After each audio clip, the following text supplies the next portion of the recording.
This podcast is a member of the Place to Be Nation family. Visit us at placetobenation.com, the only place to be in your pop culture world.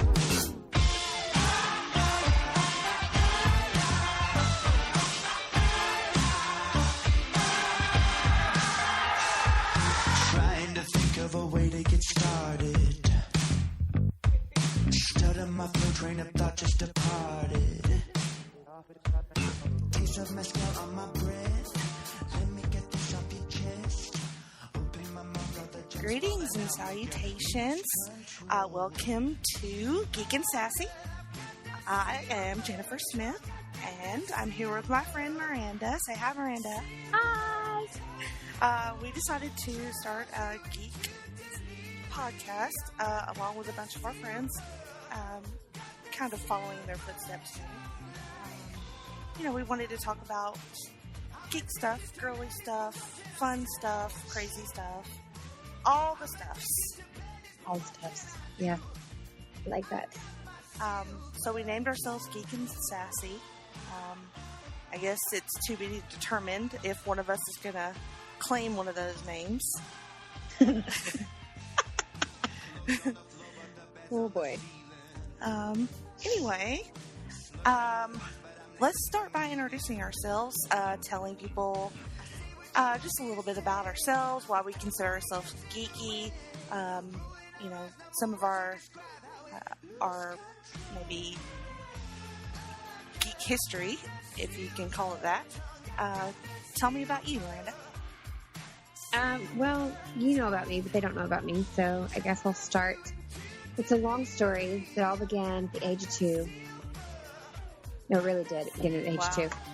Well, yeah, the way I became a geek, which kind of goes into who I am, which my name is Miranda, so that, yeah, you got that part already. So it started when I was really little. I grew up where we lived with my grandmother still, and my uncle still lived at home because he was quite a bit younger than my mother, and he actually had a D&D group that met at my grandmother's house every Thursday and Friday night, and my grandmother would cater like all the food and stuff. And so here I am running around at like 2 and 3, and I would dress up as like a wizard or as a princess or whatever, and they weren't rude like my uncle and his friends that I called like Uncle this and Uncle that. They weren't rude. They would give me a deck of cards and they would pretend I was part of this D&D group. So that kind of spurred a life of geekdom for me that I didn't even realize until later years that I was a geek and that it was okay to be like, hey, this is who I am. If you don't accept it, kind of get over yourself. But that's kind of where it was. And he even started the original, like, Lord of the Rings had an old, like, in the 80s, yes, in the 80s, a cartoon that he bought for me and we watched, like, continuously.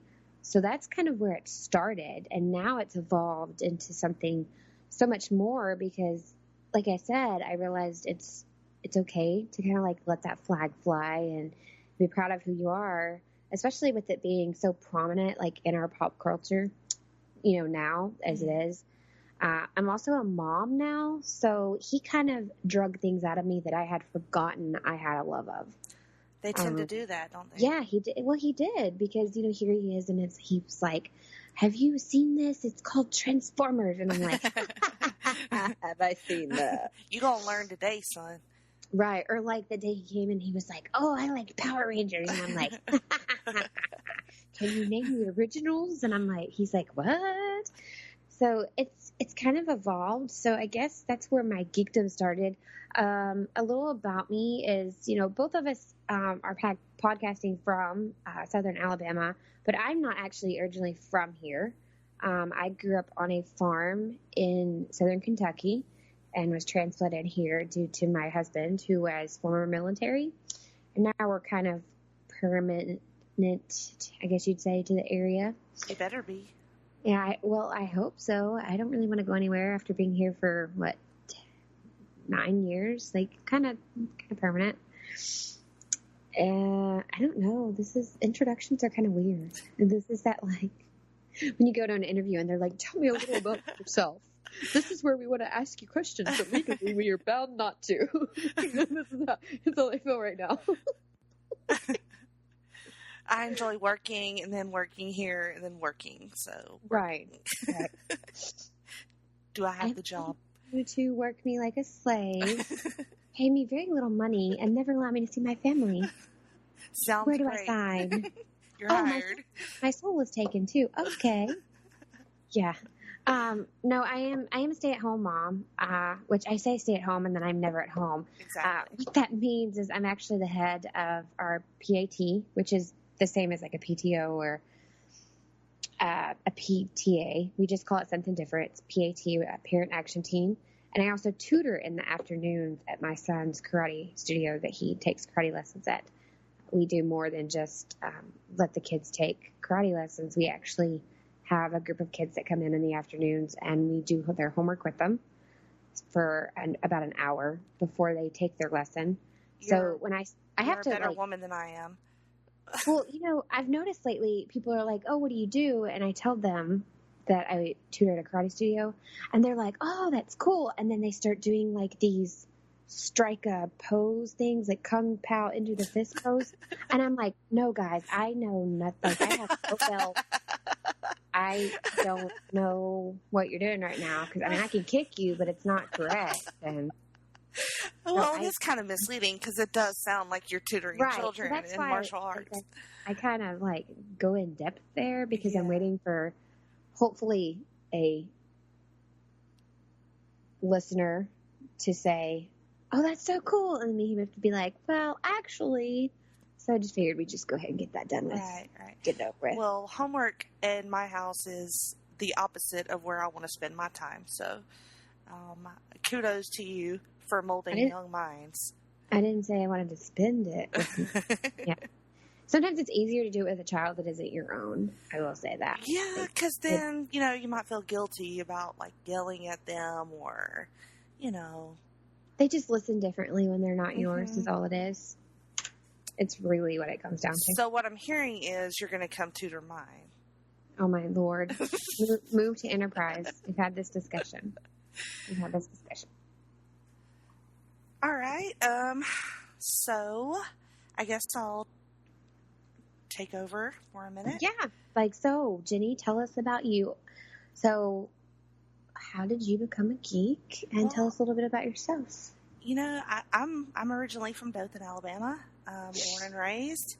The more I think about it, I think my geek tendencies have gradually just come to a full circle. Because I felt like when I was little, I was geekier. I was definitely into Batman. I was definitely into X-Men. I was into weird stuff that other people that were around me, my cousins, weren't into. So, but it kind of went away. I kind of drifted away from it throughout high school, but now, like you said, having a kid kind of brings you back to it for some reason. Superheroes have always been like a thing for me. Batman in particular. I've always loved all the movies, shows, you name it, I was watching it. Premieres, and then, most recently, comic books. So now I'm reading comic books on the regular, still getting used to that.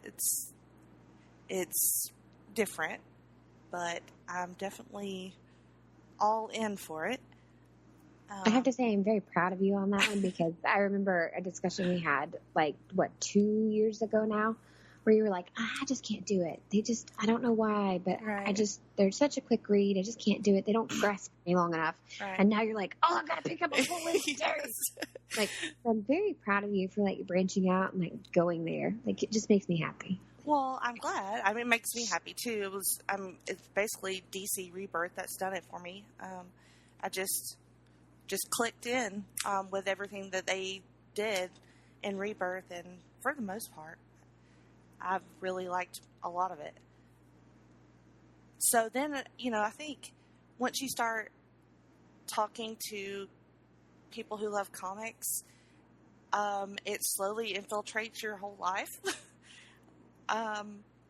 That's kind of what it's done, but in a good way. Like meeting awesome people and thinking about things and talking about things that are outside of what I normally do. I've really loved it so far. I like it when people are accepting and open and not super snobs about their comics or about their fandoms. Opening your your fandom and your love to somebody else and giving them room to love it too. Well, I think that's what's great about our, I guess you'd say, culture. That's how I've kind of always referred to it, as like a nerd or geek culture, because some people prefer the phrase nerd and geek, and I understand they have different meanings, but different people prefer different words. They just really do. But inside that culture, I will have to say everyone really is very, what's the correct word I'd really like to pull here is just not coming. But yeah, I feel everyone's the just same way. very like gracious and giving. They're like, that may not be my thing, my fandom, but let me tell you a fandom that I am really about that I think you should check out because you are about that one. And there's a lot of similarities. Right. And they don't put you down because you do like another one. They may look at you and say, I could never get into that, and I don't really like it. Why do you like it? I mean, and I'm probably hearing somebody that's going to be like rolling their eyes right now as they listen to this and going, no, I've had somebody argue with me. Okay, well, that's either A, they're passionate, or B, they're a douchebag. I'm not going to mince my words here. Like, I'm pretty sure.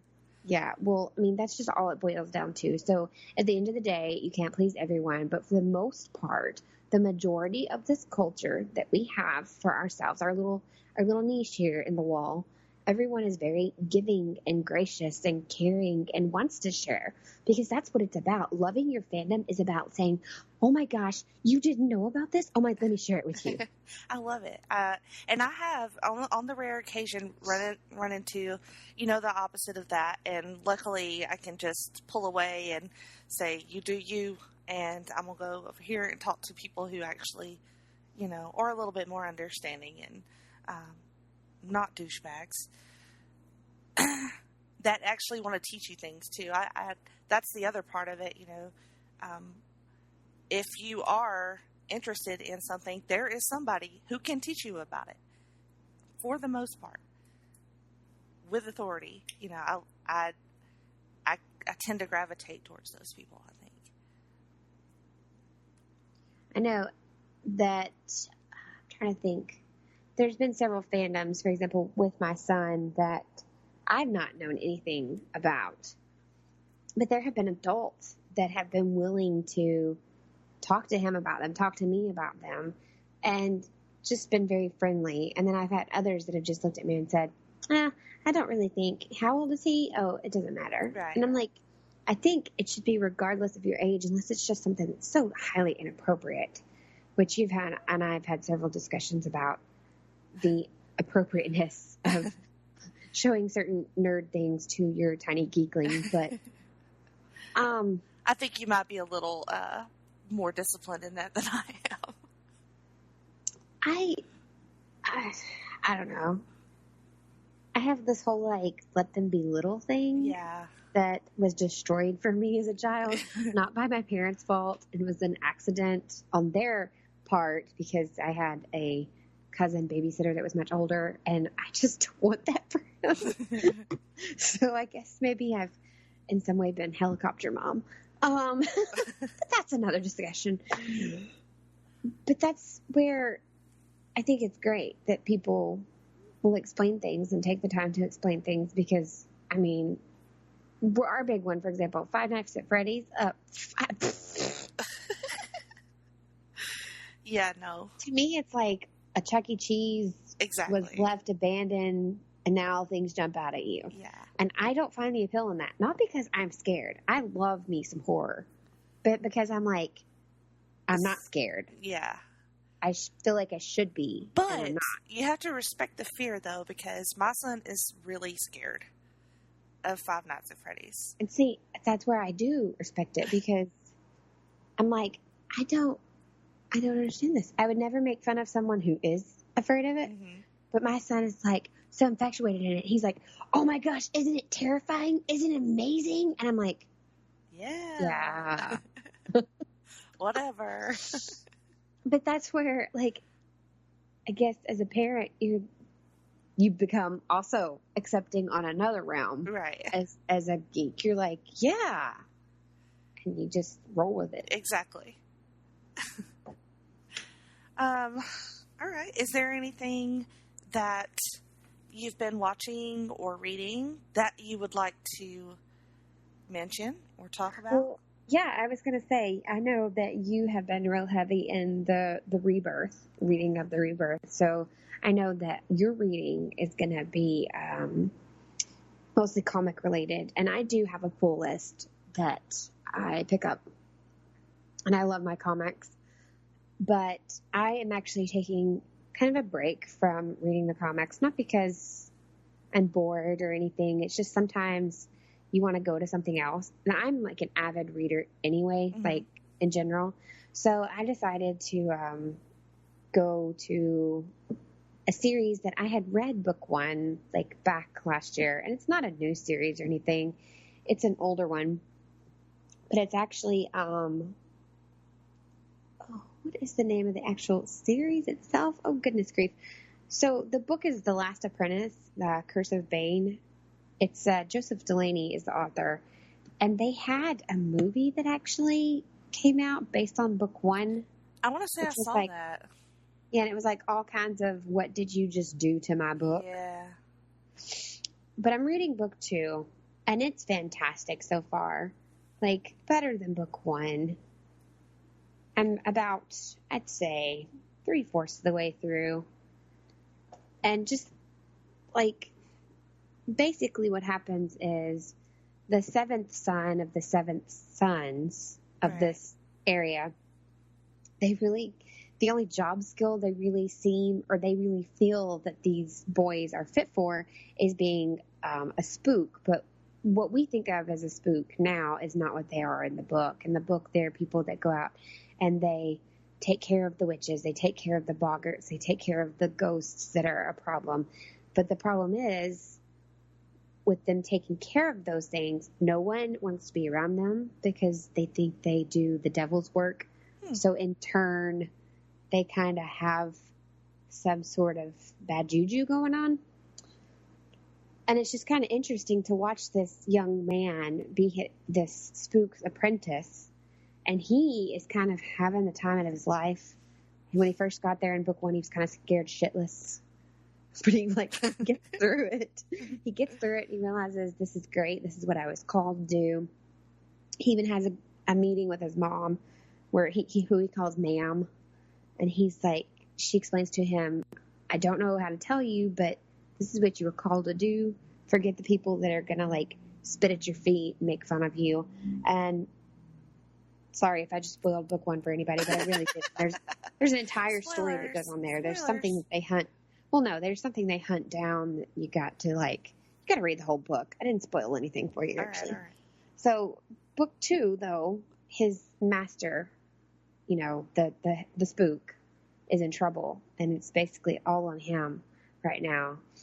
And if you saw the movie, which I can't think of for the life of me what they titled that movie, but in the movie, the kid that they have as the apprentice, he's like gorgeous, and it's like supposed to be, I guess, probably about 17, 18. But in the book, this kid is only like 12. Like he's around my son's age doing this job. And it's just amazing, like, what this kid is having to put up with. That sounds awesome. What's it called again? It's really good. It's The Last Apprentice, Curse of Bane, and I actually got it in the YA section. I don't want to hear any comments about you read YA, because sometimes there is YA that should not be in that YA section. Well, I think, Yeah. YA is pretty It's prevalent. very broad. you know? Yeah, it's a very broad spectrum. Like, you Yeah. got to think of some of the things that happen in here. But it's, I actually got it at the library here in town. But, so I definitely encourage to check your library first. Oh, Anytime definitely. there's a book that you want to read, because people, I know reading is an expensive hobby. I will definitely call it a hobby. It's been something that I've been doing my entire life, talking about things that we did when we were a kid, that we knew we were, I don't want to say different, but we knew that we just liked things that our friends didn't. And mine was, I was the child that would actually get in trouble, get grounded, because For I would reading? stay up. Yeah, I would have Me like too. a flashlight and I would read under the blanket. My big reading then, I would always get in trouble for were the Goosebumps, and then Yes. and was it Christopher Pike? Was he the one that they were Yes. like creepy, really Yes. creepy? Yeah, Fear Street? Fear Street. Yes, Yeah. I would get in trouble for staying up and reading those, and I was reading those in like second and third grade. Oh, I loved them. They So- were amazing. Sweet Valley High, Sweet I Valley never read- University. Yeah, That was my jam. yeah. I read some of those, but I never read like a whole lot of those. They had several little series that came out like that, where you could pick them up and you could literally be done with them in like a day. Oh, yeah. And it was fantastic. But my thing was, it was expensive. And I grew up where my dad was a police officer. My mother worked for DHR. And, we had the farm that my family helped take care of. And everybody just assumed that meant we were rolling in money. But no, I got a lot of my books as either gifts or the library. And I want to stress to people that the library is such an important asset that if you're not using it, they can't improve it. So always, like, if you're like, books are expensive, I can't do it, like, please check your library. And even ebooks, there are tons of free ebooks. Yeah. I mean, you could not pay anything and read for a long time. Yeah, definitely. Our library has a pretty good comic book section.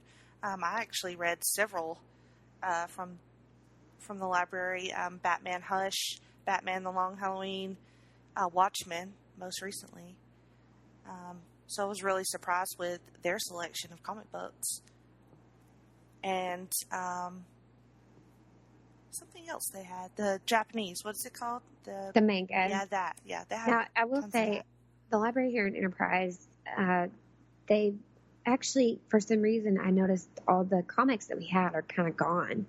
But they have had several mangas here lately. So I've kind of wanted to sit down and talk, because that's the other thing. If you will talk to the director, or a lot of times they'll have a request form, and if you're like, we need more of this, they definitely read those. They don't laugh them off. So that's something I was going to go to them and suggest, like, hey, Dothan has a lot of comic books. Why don't we? Yeah, We got a comic that would book be store awesome. right here in town. Exactly.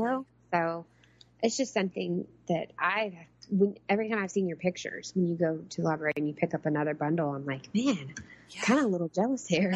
Well, 'Cause now I'm not going to lie, like, comics get expensive too. Oh yeah, I'm learning that. The last time I went, I didn't find anything I wanted. So either a lot of the good stuff was still out, or I've read everything that I wanted to read there. And luckily, I have friends who like to lend me comic books too. So I will never not have enough comic books. Hint, hint. Somebody has a whole entire box right now that you should be reading. I do. I'm trying to read all the Flashpoint books, and okay, it's just taken a while. It's a lot of books. It is a lot of books, I think. And the way he had them organized in that box is fantastic. So, Well, It was just- I kind of may have unorganized it. I don't think Blake will have a problem with Okay, that. But good. that collection is fantastic. And I actually am going to read them when you get done with them. So it'll be a while before he gets them back. Yes, a long while, I'm sure. Especially if I'm picking up, 4, 5, 6 books a week in the Rebirth titles. And of course, I'm going to read those the day I get them. So, and that's always my hang up. I always have to sit and decide, do I want to buy each individual issue right now when they come out so that I can read the story along with like all of you guys so I can discuss it? Or do I want to wait and get the trade when it comes out with, 1 through whatever that they decide to put in the trade? That's always like a really hard decision for me. And, there have actually been some of the rebirths that like you and Russell and Greg have picked up that like I've just chosen not to read. Not because those characters aren't characters that I love. It's just that story arc. Like I've read a snippet and I'm like, I don't know. I'll have to wait for a trade or borrow theirs when this is over with. That was my intention when I started my pull list, my very first pull list. I was like, I'm just going to do like a lot of these and then let them naturally weed themselves out if I don't like it or, it's not working for me. And then I have yet to drop one. So... Oh, that's my problem too. Like I keep adding and not dropping. Yes. So, I thought I was going to drop Flash and then it got better and then I added Titans, which I friggin' love. I added Nightwing and you cannot go wrong with Nightwing. This is my first Nightwing story. Oh my God. I'm in love with Nightwing. He's just always been like that character in itself, whether it's Robin or Nightwing or whatever incarnation of him you want to say, like he's just always been like, I don't know why I've just always gravitated towards that character per se, but because he's awesome. Well, he is, but he has like such a backstory that you just keep wanting more, and you keep like, where did he go? Where did he go? What is he doing now? You can't just like, he can't just go away. That's not how this works. It's not how any of this works. So that I think you can't go wrong with Nightwing. And Titans, as much as flack as they get, like I think most of the time the Titan stories always turn out really, really well. Which this sounds really bad, but I don't get the new incarnation of the Teen Titans, but I actually get the Teen Titans Go ones. I love Teen Titans Go. We talked about this on Twitter today. A lot of people hate on that show. It's hilarious. I'm sorry. They have been recently. Which kind of goes into the what are you watching question that I was going to ask you. They did a series, like a short, like 5 days, and I thought it was hysterical, where they were like stranded on an island. And I'm sorry, this came out like 3 weeks ago. So if anyone is about to get mad that I spoiled it, I doubt anybody that's going to listen to us watches. I don't know. Maybe they do. I don't know. I'm sorry. If you listen to a podcast about geek things and you get mad that you get a spoiler, it's kind of your own fault.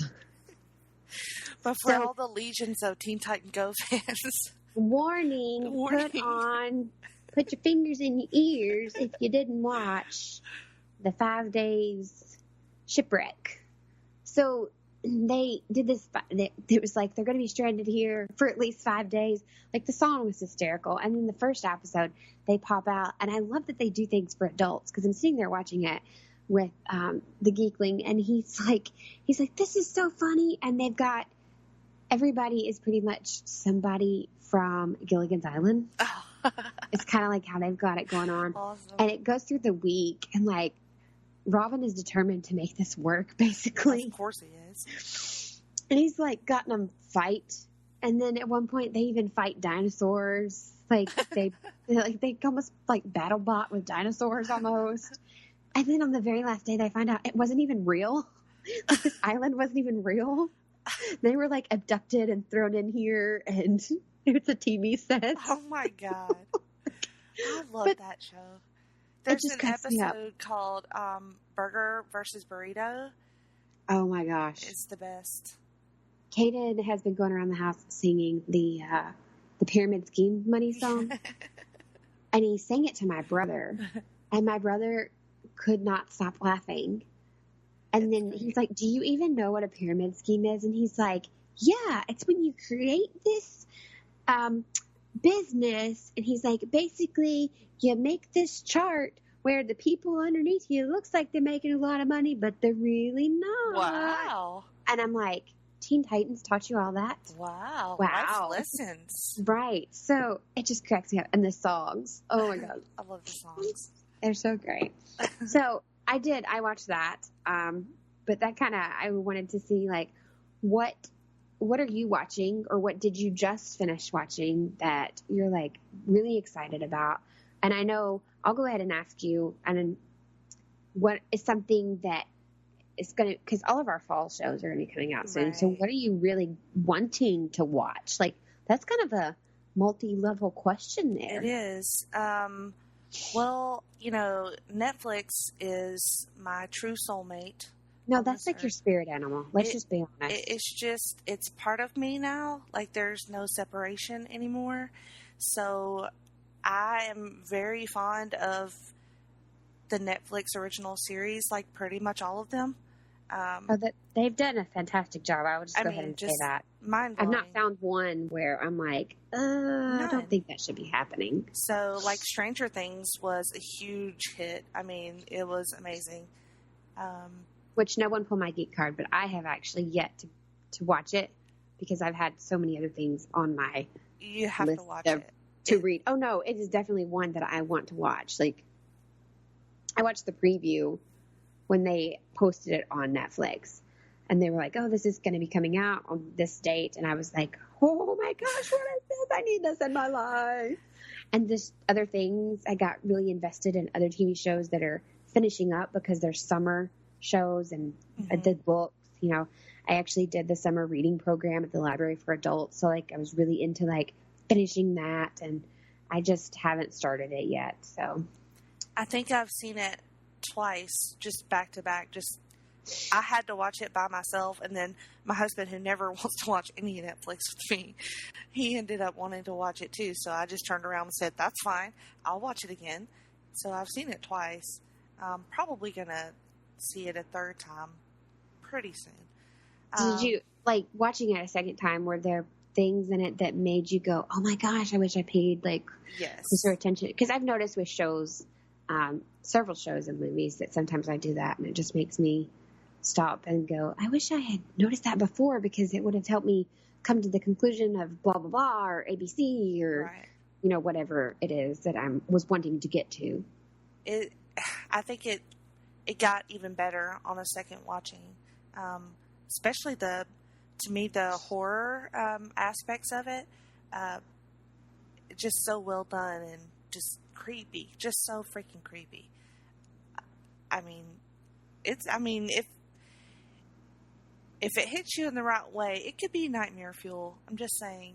Like I didn't have any. Hemlock Grove creepy? No. Like, did you watch Hemlock Grove? I've seen some of Hemlock Grove.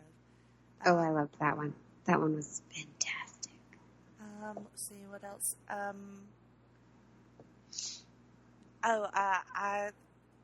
The Netflix. It's not really geeky. Well, it might be. I mean, maybe. But the Get Down is really good, about 70s New York hip hop, and it's the first episode was directed by Baz Luhrmann, and I did not know that until the end. But the entire way through, I thought, this looks like a Baz Luhrmann film. Like, it has that style to it, that Great Gatsby type style, the action and the dialogue and the music. It's different, and it grabs you. Like, it really did. I didn't expect to like it. I was like, come on, I can't like all the things that Netflix does. And then I got hooked on it. They don't have a loser yet so far for me. I don't think they have for me yet either. There probably maybe will come a day, just because they're going to put something out that's just not going to be, I don't know, maybe in my loop of things, so to speak. I don't want to hope that that'll happen, but Well, they have built up so much cred with me. I'm like, just whatever. I'll just watch it. I mean, It sounds like Netflix needs to just be sending Jenny a check. I can't even describe my love for Netflix. But coming up, in October, we got the CW shows coming back. Oh, yes. Oh, yes. Leading up to my birthday on the 8th. So it was like a whole week of just birthday goodies for me. Arrow, Flash. I think the next week is Legends of Tomorrow. They usually do space them out just a little bit, which is always like, but at the same time, it's then you realize your week is so full already that it's kind of a good thing too. And since Flash will be doing Flashpoint, a version of Flashpoint, that's just number one on my list. Scream Queens, that comes back in September, I think. Yes, I'm very excited to see where they're taking this year. Because I did not expect to love that show as much as I did. I didn't either because they kept saying it was the Heathers meets. They had like three things that they threw together. They were like, it's the Heathers meets Scream meets American Horror Story meets something else. And I was like, you just can't do that many things together well and it be good. Right. And I did have a friend that she watched the first 2 episodes and she's like, I don't know how you're on episode 4 right now. And I was like, why? And she's like, that is the stupidest crap I've ever watched. It like, kind of you is, got to but be, it's so like, great. You gotta be kidding me. I was like, it is so hysterical. It's so stupid, hysterically funny. Yes. But at the same time, there's a story going on that you just, for some reason, want to know more. Exactly. Like, you want to know what's going on and why it's going on. And that's kind of what caught my attention. And like, I think everybody's probably seen it now, so I won't spoil it. I'll be nice. Yeah, don't. Because I know, don't spoil no, I won't spoil that because some people do wait for entire seasons of things to come out before they watch it.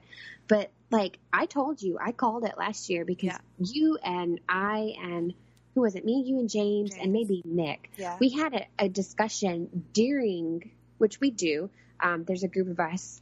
For those of you that don't know, there's a small group of us that we have a Facebook group together.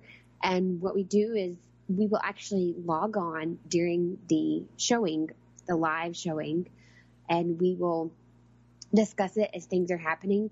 And like the very first episode, I was like, I call the killer now. And I'm never right. Like, I don't know why I'm never right, but I always like pick this person that is not the most obvious person, or you would never think that it's them. And I'm like, for some reason, you would think it was them. And here lately, the past like few seasons of things that are like this, where you got to pick so-and-so to be the bad person, I've been right. And I'm very proud of myself. Awesome. But I did. I messaged you and I was like, I don't want to post this in the group because I don't want to ruin it for everybody, but I'm going to call it now. Yep. It's that person. I won't even say she or he, because, but I said it's that person.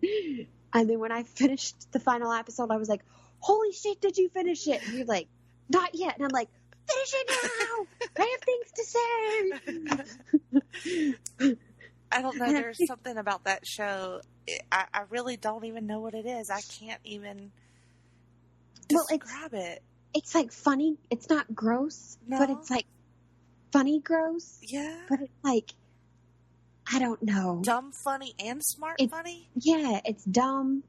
It's smart. It's like they've put so many words that shouldn't go together, but they do. Yeah. And it just makes you want to watch more. And then I watched the Comic-Con panel on, because, you know, they're Taylor Lautner is part of the... Oh, yeah, yeah. Cheer, and John Stamos. Yeah, and I'm that's... like, wow. you cannot introduce Taylor Lautner and John Stamos and not have, like... Because they already had a stellar cast to begin with. So they're adding those two. And they've kind of announced what they're doing, the theme of this year. It's all set in a hospital. But it's not the hospital that was briefly part of season 1. And so that makes you even go, what? So this is like a year or two has passed since season 1. I sometimes don't like when shows jump ahead, but I guess we'll give them a chance to see, because based on where they left it, you would almost have to jump ahead to go to a kind of sort of another storyline, but within staying. Yeah, in the because same. it was very contained. It was a contained story that had an ending. It So- did, and they have flat out said it will not be the same killer. It will not. I'm excited for it. Yeah. Somebody even asked, will that killer make an appearance? Will that, because they, and it won't spoil anything, but it's all season 1. It was the Red Devil is what they called it. The killer was called the Red Devil, and they wore a Red Devil costume. And somebody at Comic-Con flat out asked Ryan Murphy, will we see the Red Devil? And he was very polite about it. And he said, but what I said earlier was that we get an all new bad guy this year. I like that. So there will be, from my understanding, there's no Red Devil whatsoever. Okay. Red Devil's been put to bed. So I'm kind of excited to see where that one goes. Me too. Really am. What else is coming up? There's a lot, pretty much everything. Something that I keep seeing the preview for, and I have really mixed emotions about. They're making MacGyver into a television show. Yeah. But apparently the guy that's playing MacGyver, the whole premise is that he's a young guy. So kind of like a reboot? I guess. So, but did we not learn from turning other things into No, we will television never ever learn. and reboots that sometimes this No. doesn't work? But I hope that it does. There's some things getting canned this year that will not be back on. That I actually read some tweets and some Facebook posts today of some unhappy people. Graham is gone. Yes, I did see that, which I never watched, but I knew it had a kind of It was cult really following. good, actually. Oh yeah, it's a fantastic show that I think you can catch all the episodes on Netflix. It's something that Jerry and I actually started watching together back in season 1. And then, his schedule goes so crazy back and forth all the time that we stopped watching it, not on purpose, but because it was going to be like the thing we watched together. And I finally looked at him one day and I was like, if you're not interested in TV right now, because he does that sometimes where he's like, there's nothing I want to watch. He's like, I like that show, but I just don't want to watch TV. And I'm like, I can't not watch this show. And I know we promised to watch this together, but I can't wait for you. Yes. So I picked it back up without him, and it's an excellent show, but they have decided that it's done. How and many seasons was it? 7? 6? I want to say 7. It could have been 6 or 7. That's a good run. It was a good run because there have been a couple others that haven't made it as far. Right. But it is hard to see a show that has such a following and is doing well. I mean, they have comic books and so many other things that, okay, you're done. Well, that's how I feel about Hannibal, because I didn't watch Hannibal until like last week or the week before that, and something just my best friend Netflix said, "Hey Jen, you might want to watch this," and I said, "Okay, Netflix," and I'd heard really good things about it, and so I binged all 3 seasons, and they don't have a 4th one announced, and I can't abide that. Think that they are. I actually saved. I was trying to find it really quickly without making too much crazy weird noise here. But I had saved the list of the new fall shows of what's coming on each channel. Now the sad thing is, usually when they make these lists, they always for some reason exclude channels like MTV and.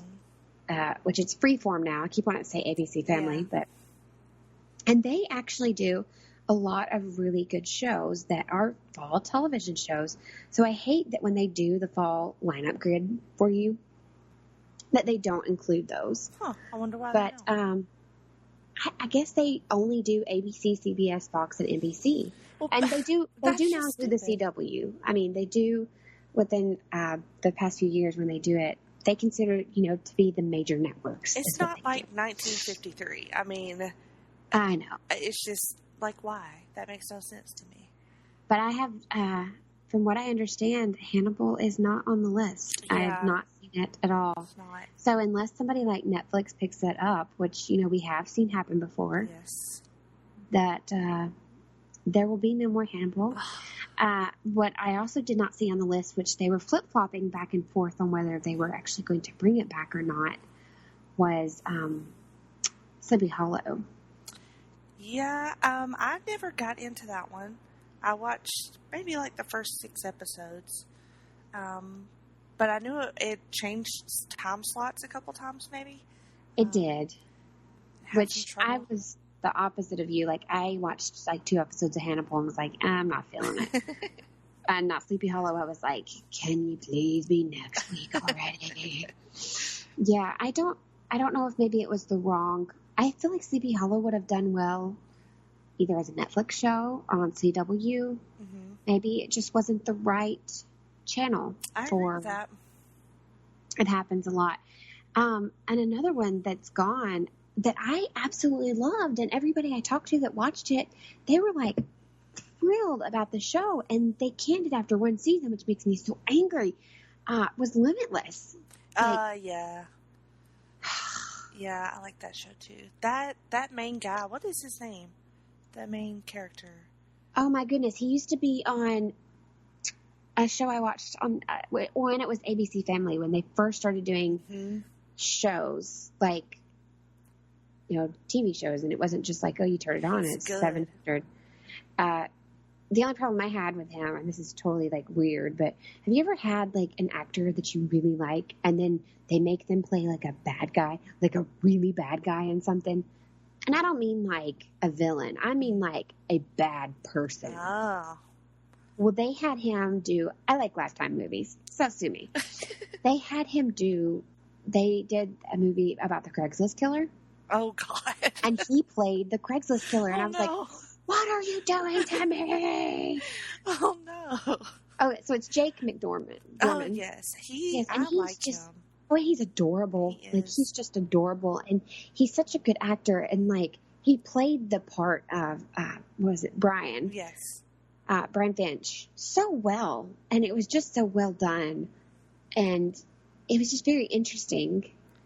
I was a big fan of the book and the original movie with Bradley Cooper. Yeah, and I Bradley liked Cooper that was really great in that. they put him in the show too. Yeah, they he was did a in the really show. good job. They did a really good job. I think they did. I'm surprised that didn't make the cut.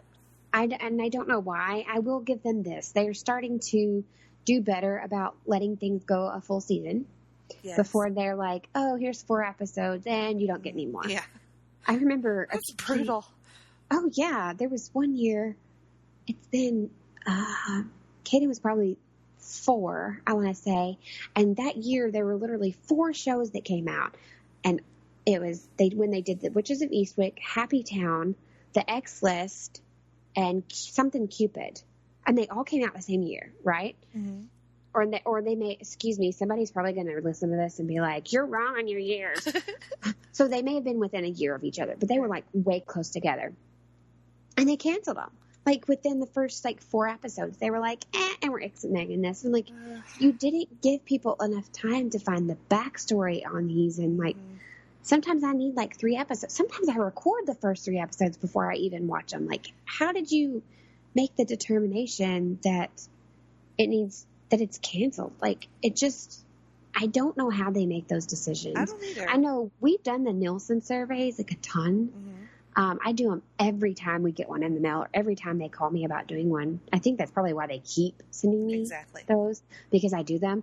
But I do them because I feel like if I'm doing them, at least I know I did my part to maybe not get something canceled. Exactly. Maybe I was that one person they needed to be like, oh, look, we do have 100,000 people that watch it. Wait, Miranda's watching it? We got to keep it on. Well, you don't put, all you do is you put female and age.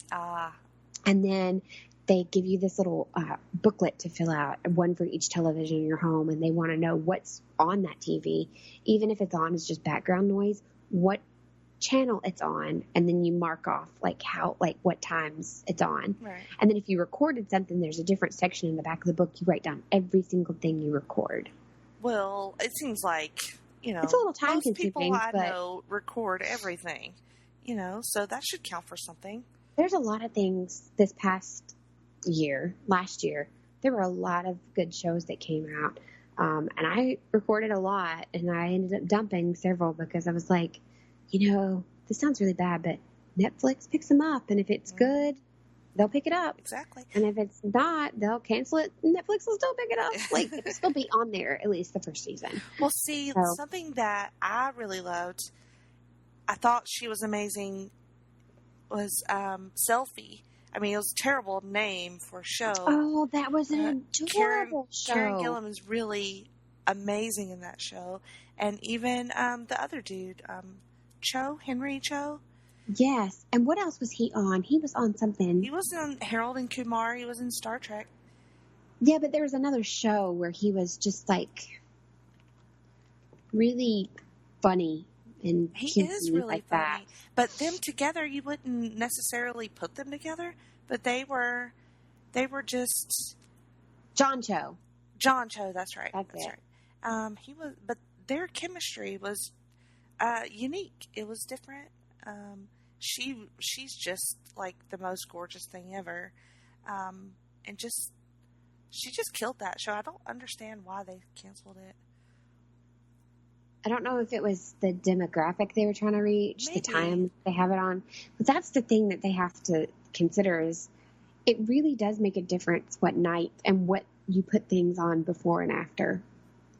It sounds really weird that makes a difference, but it does make a difference. And titles make a difference, too, because I always hated the name of that show. Well, that actually brings up a good point. Something I noticed on Netflix the other day that kind of threw me off, and I thought it was really hysterical. But there's a Netflix original that I watched the entire season, and I hated the name of it, so I almost didn't watch it.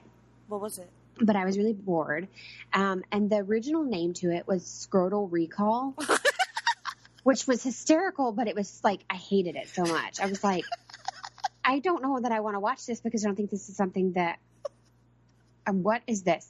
But I started watching it and it's hysterical. And it's kind of like a love comedy, dramedy, whatever they call those now. And he finds out he has something, basically. He has an STD. And he has to go back and tell the partners that he was with that he has it. But it goes through the backstory of like, his time that he was boyfriend and girlfriend with each girl. And through this whole time is the girl that he didn't know he was in love with her, but he's in love with her. And it comes to the end of season 1 and like things kind of like come to a head and like there's all these little stories kind of sort of, yeah. There's all these little stories that go in between there though that with like this whole friendship dynamic that's going on with like all these friends that live together and like his best, like it's just amazing. But the name, I was always like, who picked this name? Did they get fired? Because oh my god, because how many people probably scrolled past that and was like, oh my god, I'm not watching that. Or if you're like me, look at it and bust out laughing and then say, I have to watch this show. Well, I turned it on as background noise initially because I was like, but the synopsis is what caught me. I was like, okay, I'll get past the name because the synopsis is great. Who's in it? But I noticed it's British. I will give you, it's British. Oh, well, I'm watching British. It if it's British, it's mine. Like, I don't give a crap. Yeah, I will watch it. I love anything British, all things British, especially British crime. Oh my God. Fantastic. Comedy, I tend to lean towards the comedy, but. Oh, they do amazing comedy too. But like even their crime, like the Miss Marple stories or anything like that, like I don't know why the British do it better, but they do. Yeah, they do. They do.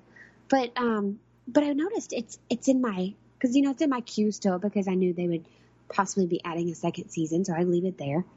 And I'm scrolling through there the other day because I finished all of the season of something that I just finished, which I guess I could tell you about that.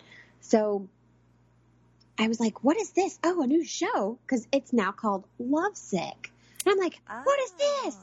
What is this? I don't remember adding that. That is a better name. And it's the same name, or it's the same show, but a different name. And as someone that watched all of season 1, it fits. Like, the name fits so well. And it's like you talking about Selfie, like, that was such an adorable show and a well done. And it actually had a lot of like lessons in there that it did. I caught myself like crying sometimes. Oh yeah. And I don't care who knows that I cried at the show Selfie, but I it don't did care. because No shame. like it just made you stop and think sometimes, like, even as an adult, like, we still get hurt. Mm-hmm. We still have feelings. And a lot of times we put up this armor. And there were just things in that show that made that real and raw and made you kind of remember that. Or if I was having a bad day and then I watched Selfie, it kind of made me, like, realize, like, in a funny way, my day really wasn't that bad. Exactly. And everything is, you know, not all peaches and sunshine. And I loved it. And I think you're right, the name, the time slot, what it came on, because it was a 30-minute show, so you always have to look at what came on before it and what came on after it. And maybe the marketing, too, made it seem a lot more shallow than it was. It did, because they did present her as, like, this stupid, shallow girl. Which that was her arc, but, you know, they never went past that. Right. But they were starting to, and they were getting to a great place where the show was going to be something more and something fantastic. And you could just feel the energy, and it just kind of, I don't know, just went away. I love the unexpected pairing of him and her. Like, you would never expect them to end up together or to have anything in common. And, you know, it has sort of a My Fair Lady vibe to it. Right. So it just, I don't know, I miss it. Now I want to, like, watch the whole thing all over again. But I think that kind of, like, lets you go full circle into what we were talking about earlier with, you know, the whole, like, people being accepting of our fandoms within our culture. It kind of shows that you could look at two people and not expect them to be friends or be interested in the same thing or even care about the same things. And then if you just take a moment to look past the outer facade, the outer look, whatever you want to call it, that you actually have a lot in common. You actually can share things that you didn't even know that you could. Well said. Well, on that note... Man, I went deep. You did. On that note, let's take a little break. And when we come back, you know, we're nerds. We're geeks. You know what geeks love? They love making lists of things that they love. So that's what we're going to do. Yes, I love lists. When we come back from the break. Stick around. Promotional consideration paid for by the following. Voice of Ring of Honor's Kevin Kelly here. I want to make sure you're subscribed to all of our great feeds here at Place to Be Nation. Just head to iTunes today and search and subscribe to the Place to Be podcast feed, the PWO PTBN feed, PTBN Pop, and, of course, the Kevin Kelly Show feed, which includes the full archives of my podcast. Some really great stuff. Subscribe, listen, and then rate us and leave feedback today. Thanks for being a fan of professional wrestling. More importantly, thanks for being a fan and supporter of the Place to Be Nation. Place to Be Nation's JT Rozzero here. In addition to the archives of the Kevin Kelly Show, we have a ton of great podcasts available to you on iTunes, Stitcher, Google Play, and PlaceToBeNation.com. And we now offer them to you on two great feeds. On the Place to Be podcast feed, you can check out Scott Friscolo and me on the Mothership, the Place to Be podcast, with our famous Vintage Vault pay-per-view reviews. PTBN also covers current day wrestling with clotheslines and headlines, main event, Mission Indie Possible, in our monthly pay-per-view reaction shows with immediate feedback on WWE, NXT, and Ring of Honor Super shows.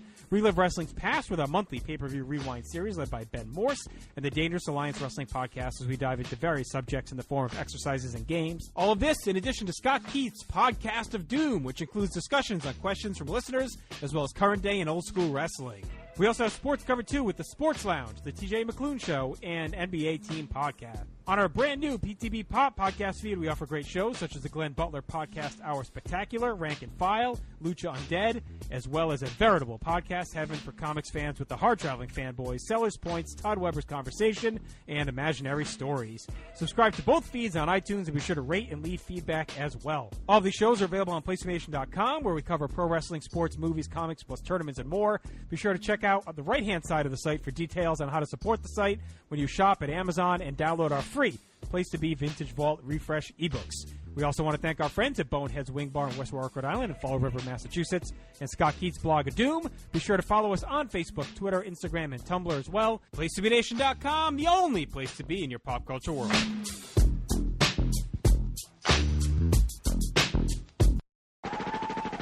This is Parv, and I'm here to tell you to listen and subscribe to the Pro Wrestling Only Place to Be Nation podcast network. That's the PWO PTBN podcast network, where you'll find a ton of in-depth shows done by hardcore fans. We've got Chris Zellner's 1-2 punch of Exile on Bad Street, and with David Bixenspan, a smash hit Between the Sheets. We've got Wrestling Culture with Dylan Hales and Dave Musgrave, Goodwill Wrestling and the reaction shows with Good Old Will from Texas. We got This Week in Wrestling with my man Pete and Johnny Sorrow, Stephen Graham and Tim Livingston's Pro Wrestling Super Show, Tag Teams Back Again with Kelly and Marty Sleaze, and a ton of other great shows too. And of course there's Titans of Wrestling and Where the Big Boys Play with yours truly and some dude from down south called Chad. PWO PTBN Podcast Network. You may contain the urge to run away, but hold it down with soggy clothes and breeze blocks. Cetirizine, your fever, scream me again. Never kisses, or do you ever send a full stop?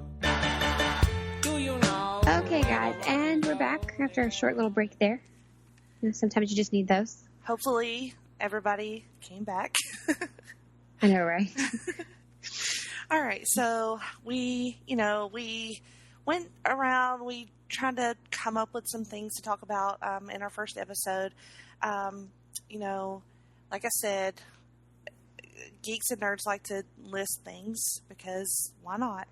And we we thought as an introductory thing we could count down our top 5 fandoms.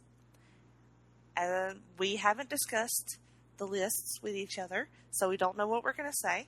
We actually discussed, should we discuss the list in advance? And the agreement at the same time was both no. Like, so we might have some overlap. We might not have some overlap. So, we can just start from 5, work our way to 1, and I'll let you kick it off. Well, here's the only problem. You told me that we were going to do 5, which 5, okay, so I finally narrowed it down to top 5. Here's the problem. Mine are of the moment. There's a few that are always in the top 5. I have love for all of my fandoms, but sometimes things happen, and you piss me off because you've done something. You like a character or the storyline or something really simple, as in pushing release dates back, and you just make me really angry. Or B, something just really outshone you in a way that I can't get past that, where I go through a phase where that's all I want is you. So mine, I numbered them 1 through 5, but that's not how I love them. Like, I don't know how I love them. It's like picking a favorite child. How do you do that? Which, as the person says that only has one. Well, I only have 1 too, so I have. But I know, how do you, I don't know. Well, it could change from day to day. We'll just call our lists fluid. Yeah, so never come up to me in public and be like, "Oh, I heard your podcast, and my top 5 is also blah blah blah." Well, and I'm you going to can't be like, do that. Well, I today would be it's not that. I would be interested in hearing your top 5, but my top 5 may not match yours on any given day. Right. It may not even match your own self at any given day. Right. I'm going to keep this note, and in 2 weeks, I'm going to look back at it, and I think we should do a recap, and I'll be like, today it does not agree. So, sure. Let's go with count. I guess we'll count down to 5. Okay. From 5, and my number 5 right now is World of Warcraft, which is a very well-known Blizzard game. It's been one of my tops forever. I know you don't play the game, but a lot of people that do. For me, my love is that it goes beyond just being a game. There's a whole world and lore and story, which that's what a lore is, but there's a story, and it's almost like it's a for real. I know it's not, but a for real, deep history that these people have created and spent so much time and energy and blood and tears, I'm sure. And sometimes we make jokes that probably they've even done drugs to get to this point.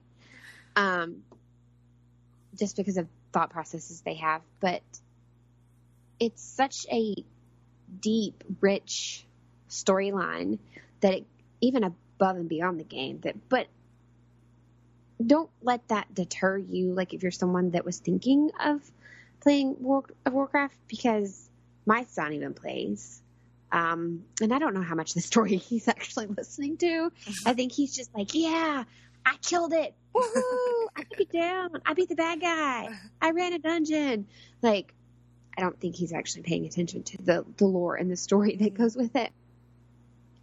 And that's the other thing, is that it can be a hardcore game. Like, you can be really serious about it, or you can just casually run around and play and be almost someone else, this creature that you could never actually really be. Well, that's awesome.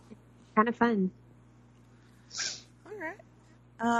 Well, my list was hard too, although when I sat down to write it, when I just wrote down 5, and then I thought about it, and I'm like, that seems about right. So my number 5 is Doctor Who. And wow. Yeah. I knew it would be in your top 5, but I'm kind of like surprised to hear Jenny say that it's number 5. Well, I think because the other 4 I've been into longer. Doctor Who did not come into my life until about maybe like 3 years ago. Okay. And it's kind of funny because, I always kind of knew what it was. I didn't really know much about it, but I started watching Torchwood before I watched Doctor Who. Oh. Which most people don't do that. No. But you know what Torchwood has? Torchwood has Captain Jack Harkness. A lot of Captain Jack Harkness. So much. Which Captain this could Jack. make... Oh, talking about Captain Jack Harkness could turn this podcast into my panel where I'm like, Benedict Cumberbatch. And that's probably for another day. And he's a gay man, so... it does not matter. These I can feelings appreciate. are just, but oh my God. It does not matter. So No. I loved Torchwood. So I was like, well, I have no choice. I have to start watching Doctor Who. And I was. Because they reference things and you're probably like, what? Yeah. I'm special. So, and then, once you get over that initial, like, what the fuck is this? Cheesiness of it, it just hooked me. I binged it for months. I was at a point, I was kind of like having a difficult time, in NRL, and it was like therapy. It was like Doctor Who therapy. Right. My doctor is David Tennant. I know everybody has, their doctor, but he's my doctor, followed very closely by 11, who I love. Okay, so everybody usually has a companion and then a favorite bad guy. So since Doctor Who is on your list, I'm going to need you to tell me who your favorite companion is. Okay. I can't have... Well, it's funny, but I'm going to say Donna. Because... Wow. You don't hear many people say Donna, so sorry. There's one scene, it's the adipose scene, where in that episode, where they're talking to each other from across the room, and he's outside, and she's outside the door. Yeah, I'm doing it, like everybody can see me. Like, oh my God. I love it. That's my favorite scene in Doctor Who. And it's corny, and it's dumb, and it's crazy, but I love it.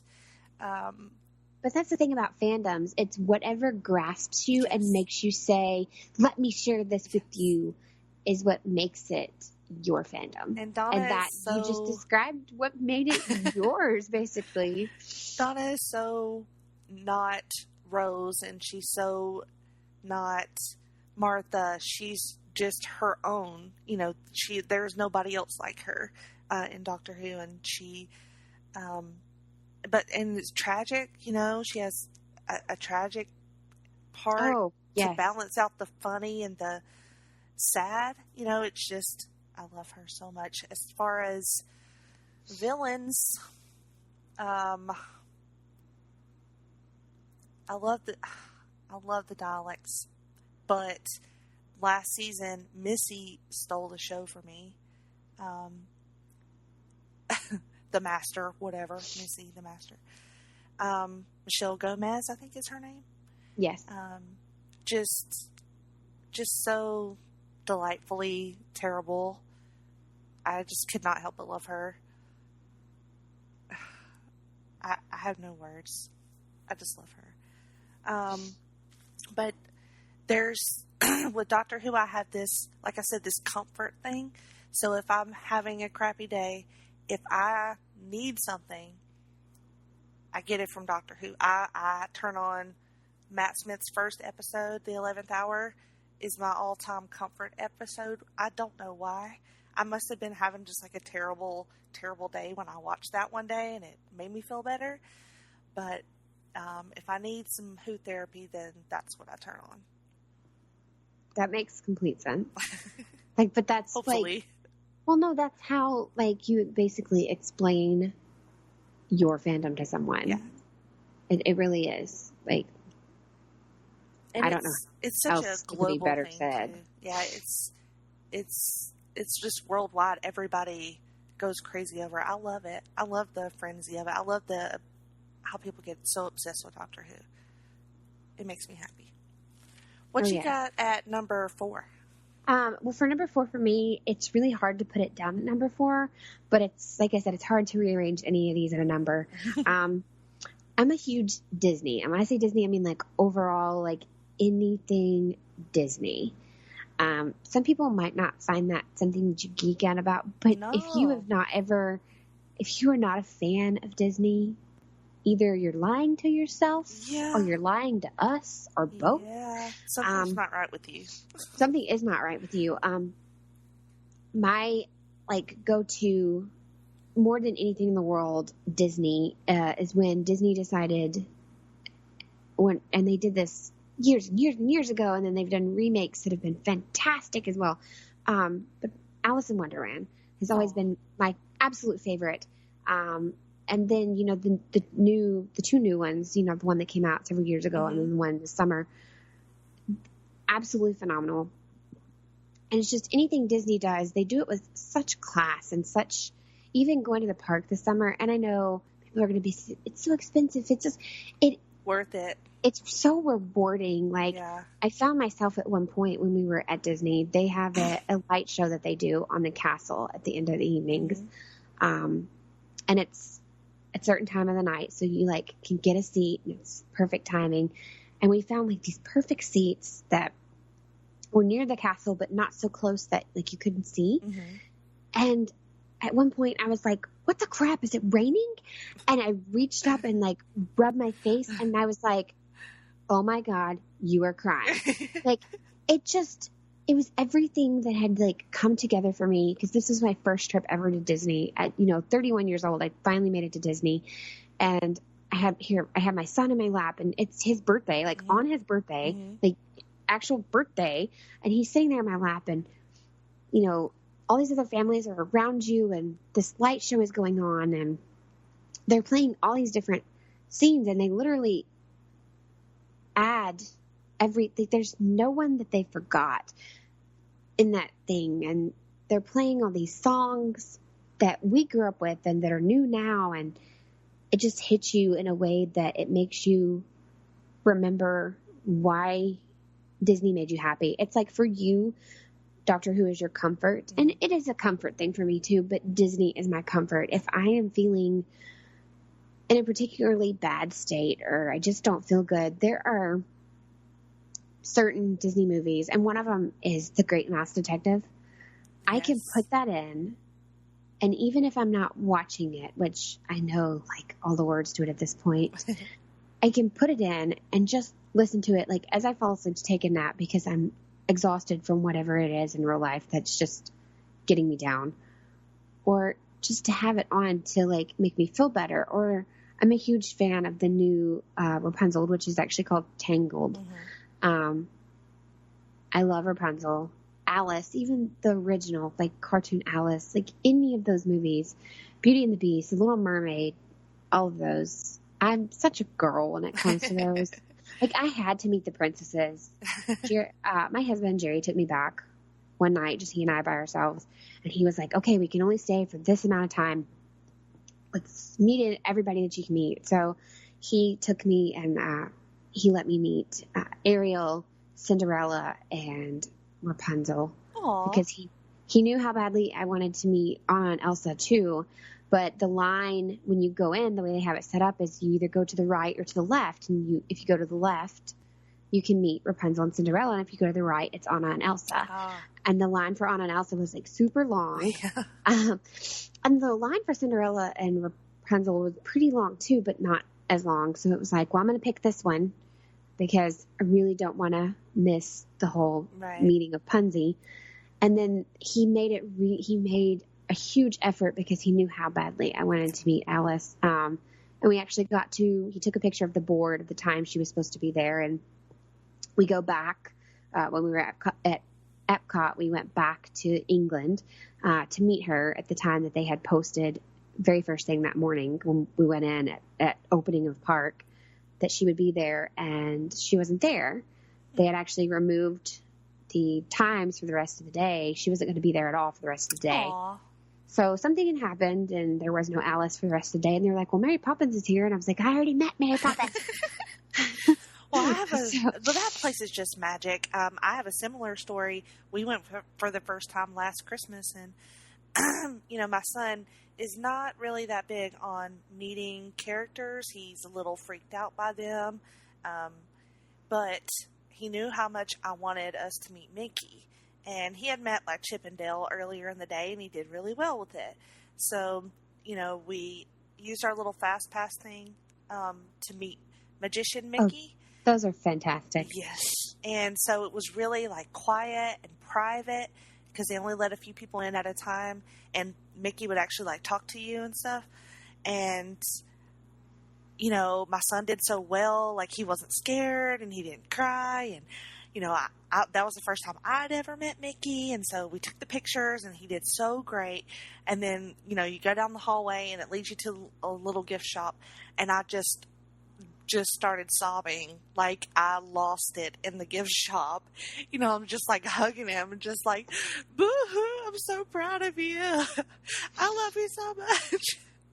It was just all of these emotions. I'm like, this place is just magic. Like, I had no idea I was going to have that reaction. But you really can't help it. Right. You really can't. And that was the other part that was such a magical experience for me, is that Star Wars, is now part of Disney. And you can go to Hollywood Studios, which is one of the parks, and everything. Star Wars is everywhere. Mm-hmm. It is everywhere. And you can meet, we met Chewbacca and Kylo Ren, and there's stormtroopers just walking around. There's little Jawa just walking around. And I'm like, oh my God. And it like hits another level of like in the feels that you couldn't you can't express and you can't get back. And it's like you're a kid again while you're walking your kid around. It's just, Disney just does something to you. That's why I say it's worth every penny. Like, I don't care. It is. And we were already discussing like, well, when we go back, we want to do this, and we need to make sure we do these two parks first because we missed several things at that park. Like, it's definitely something that I wish everyone had the ability to experience at least once in their life. I agree. Okay, so my number 4, which now that we brought up Star Wars, I'm rethinking everything, but I'm going to go with, you cannot rethink what I've written, which is Batman. My favorite superhero, my first superhero, and he is a superhero. The animated series, we watched it like as soon as we got home from school. I loved that cartoon. My favorite one was, we have them on DVD now, but it was the one where it went, the Batman. Like, oh my God, I love that one so much. And there's so many. I mean, people. There are. That's why you had to be specific, and I just serenaded people with my horrible voice. But I love it. Yeah. It's just, there's. I don't know what. I wish I could. I think I had this, maybe dark, dramatic side that I can get into with Batman. That's just that part of me that likes the struggle or whatever it is, the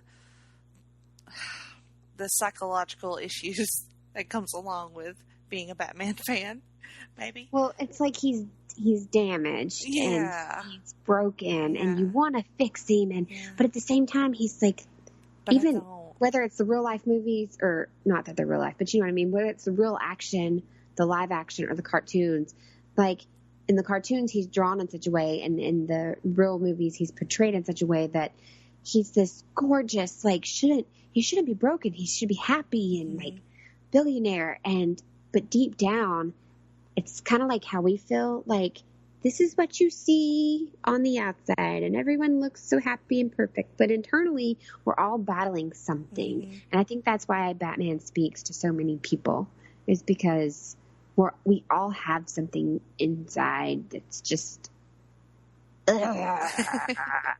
we've all been through something. Right. No, we haven't watched our parents being killed in the alley, but we've all experienced something that has made us vigilantes. Yeah. No, I didn't mean that. But, like... We're totally not vigilantes. Like, no.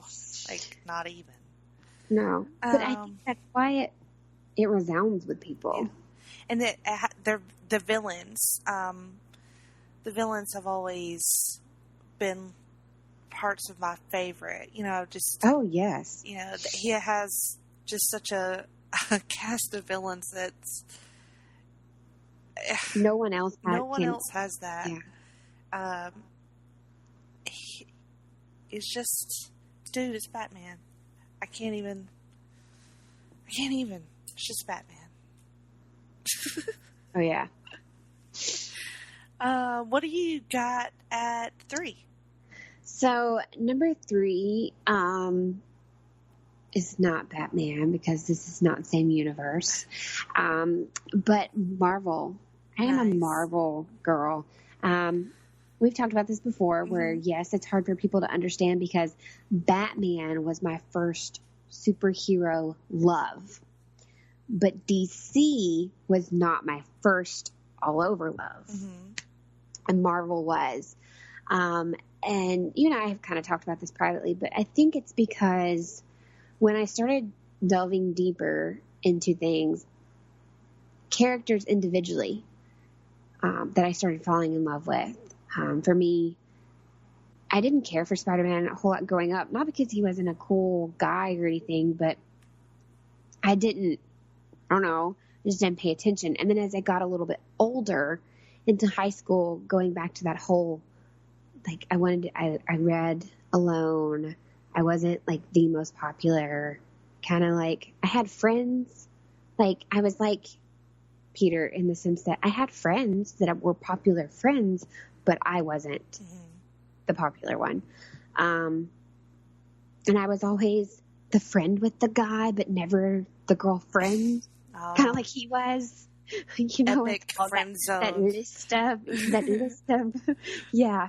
So I, like, as I started getting older, I was like, man, Batman's awesome, but I just really I really feel Peter, like my heart is with Peter. And then they did something like making Tobey Maguire Peter, and, growing up in that time period, that was like, whoo, So how do you not like fall even more? Yes, it was. Hush, that's how old we are.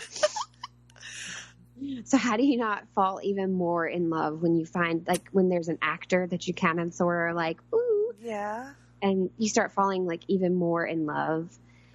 So. And he's so awkward. He is. That's why I think I love him so much. Yeah. I'm so awkward. And he's so awkward. And we just kind of sometimes want to be in our room and left alone and with our books. And the weird thing about this whole thing is I only have one fear. like ever. And that's that I hate spiders. Nice. I've actually been bitten by several. My senior pictures, the way I'm standing on a couple of them, I'm standing that awkwardly because I'm hiding a brown recluse bite that I had to have like removed from my foot. Oh my God. Yeah. So I was also bit by a spider. It's just I didn't get any cool spiders. Damn I it. got a giant bandage and a really expensive Dr. Bell. Well, damn it. Yeah, and a really, really painful shot. Like I can't express to you how painful that stuff is they give you. Oh my gosh. Yeah. But, so, in many ways, I feel like Peter Parker is the spirit animal.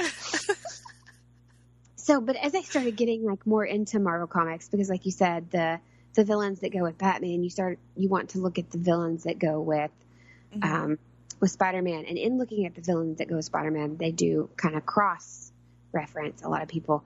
And you meet a lot of other characters in the Marvel Universe. And the more I did that, I actually learned about, you know a lot about her now, but like the obscure ones like Miss Marvel and things like Doctor Strange, and that kind of sent me on a loop of what is this whole universe that everyone has just always talked about DC, and so it kind of did something for me that made me be the Marvel girl, as the boys refer to me. Yes.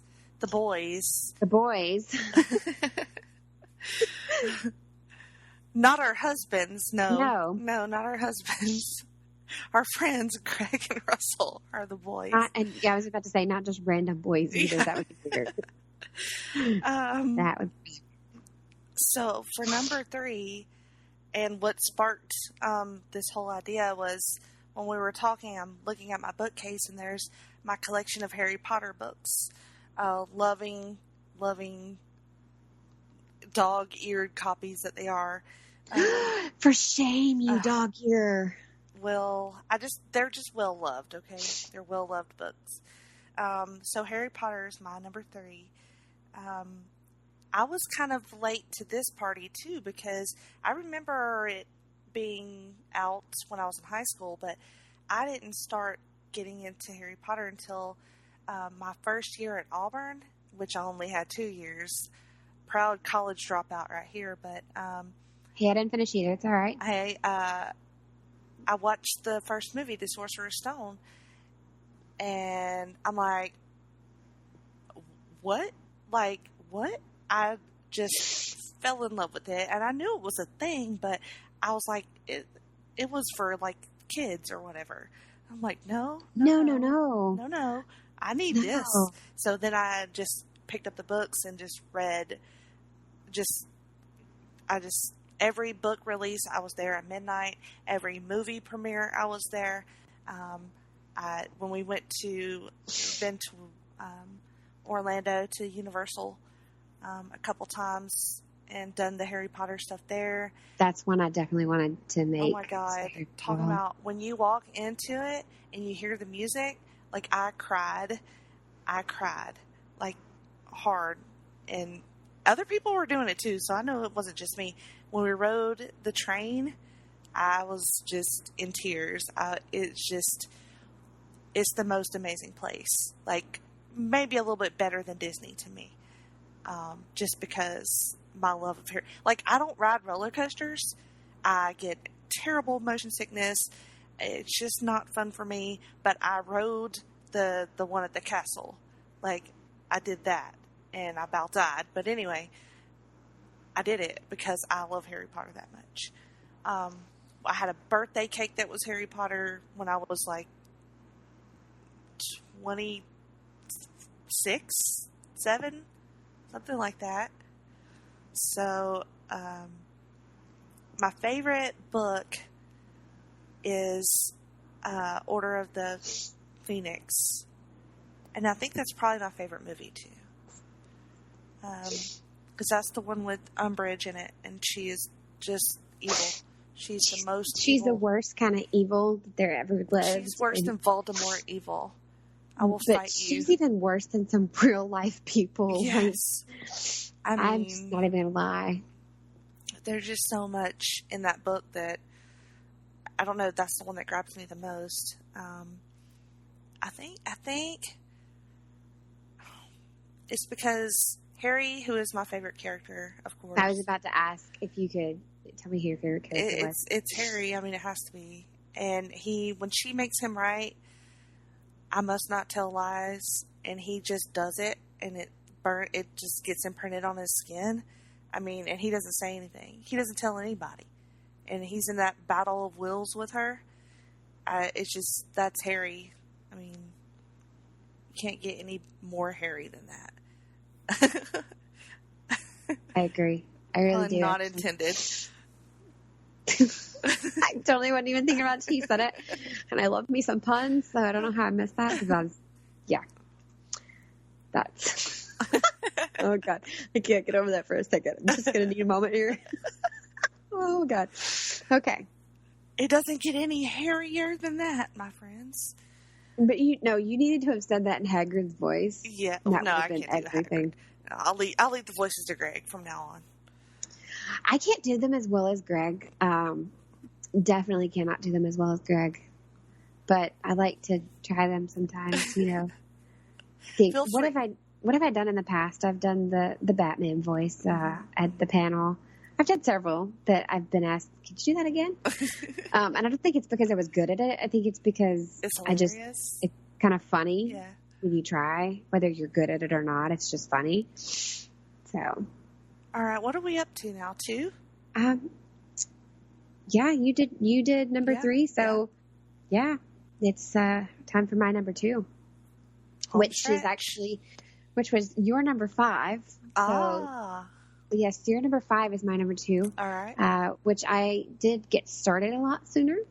So Doctor Who, for me, is something that goes back a long time ago. Again, this is something that my uncle actually used to watch the original series.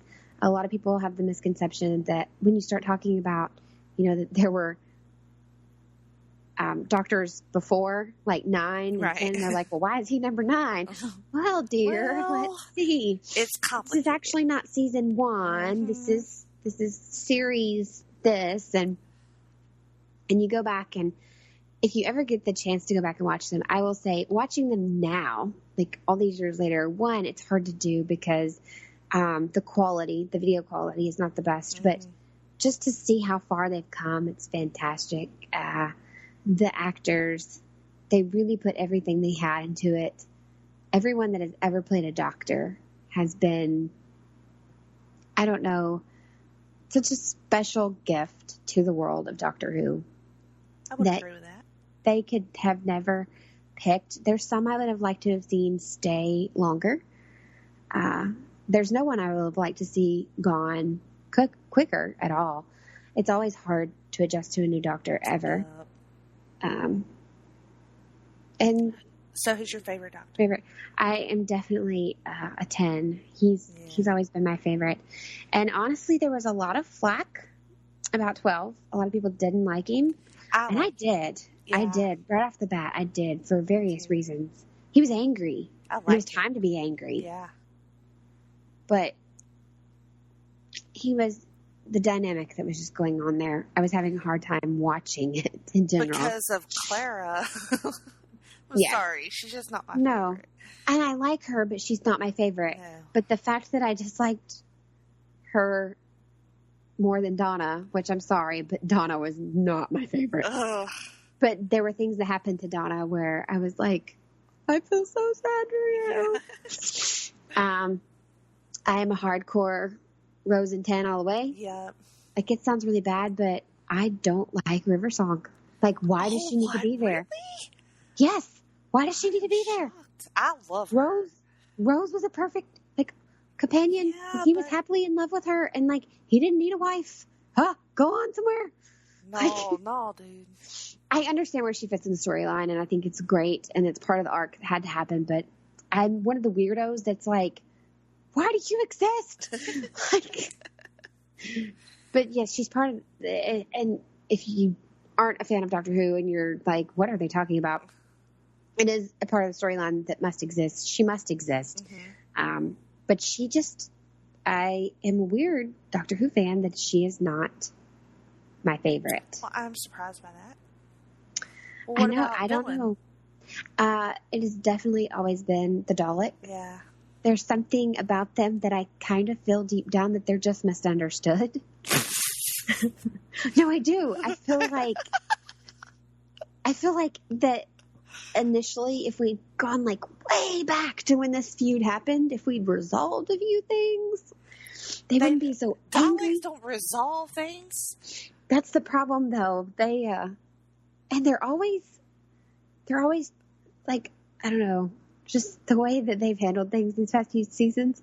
You're like, wait a second, that's not how the Dalek works. Well, But then it like makes you go, oh, so they were being manipulated too. Like, just that's why I love them so much, just because they're kind of stupid. They're like, and they have a plunger and a whisk, and who else has a plunger and a whisk and great. They can still fry your ass dead quicker than you can like hop and skip away from here. Like, sorry. Yeah. Like, at least I can dump water on the Cyberman and he's like fried. Like, the adipose, it's too cute for me to be mad at. They're not scary. I can't be mad at it. That's why the Dalek has always been it. And Missy, I feel like she's just a brat. Like, master, whatever form it takes, just a brat. Like, get over it. Get over yourself. Like, I like her. That's why the charming. Dalek is my favorite. Is because like it's just kind of it's this complex like one mind that it actually has figured out how to make all these other little Daleks like its little slave and zap the shit out of me. And I like that it's really the only thing that the Doctor is genuinely scared of. Yeah, that is funny. Like, no matter what, and he's like, shh, shh. Like, he's genuinely scared of this. And I think that's why I like him so much. Because no matter what, or where he is in time, there's going to be some Daleks there. There's a Dalek, and he's like, crap, not again! Tired of killing your entire race over and over again. And I will say, because they did take such a long time to start the series back up, because I think it was, 2005? Yeah. When they came out and they decided they were going to do the series again, which was an excellent idea. Yes. That Stephen Moffat decided to bring this back out, and that BBC said, yeah, we'll give it a go. And it's been a great thing ever since. I agree. But that first episode that they have with Lord. Rose and Nine and Lord. plastic like people. Yeah, poor Mickey. I know. Poor Mickey the idiot. Yeah. But he got a really cool arc, I think, in the end. He does. I end up really liking him in the end. But that I'm like you, if you can just get past those first few awkward, and basically what it boils down to is we're going to give this guy a show. We're going to let him revamp this, but we're only going to give him a budget of this. Mm-hmm. So that's basically what it boiled down to. And you can see where the budget gets bigger. Mm-hmm. The stars get a little bit better.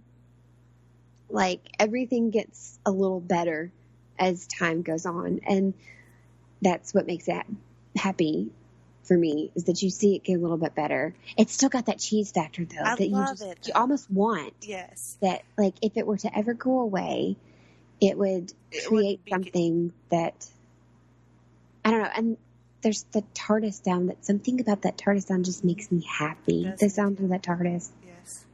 And my favorite. Go ahead. Oh, sorry. No, go ahead. No. I was just saying my favorite episode, because you actually have like a specific episode. Mine is a Tennant episode, and it's The Girl in the Fireplace. I love that one too.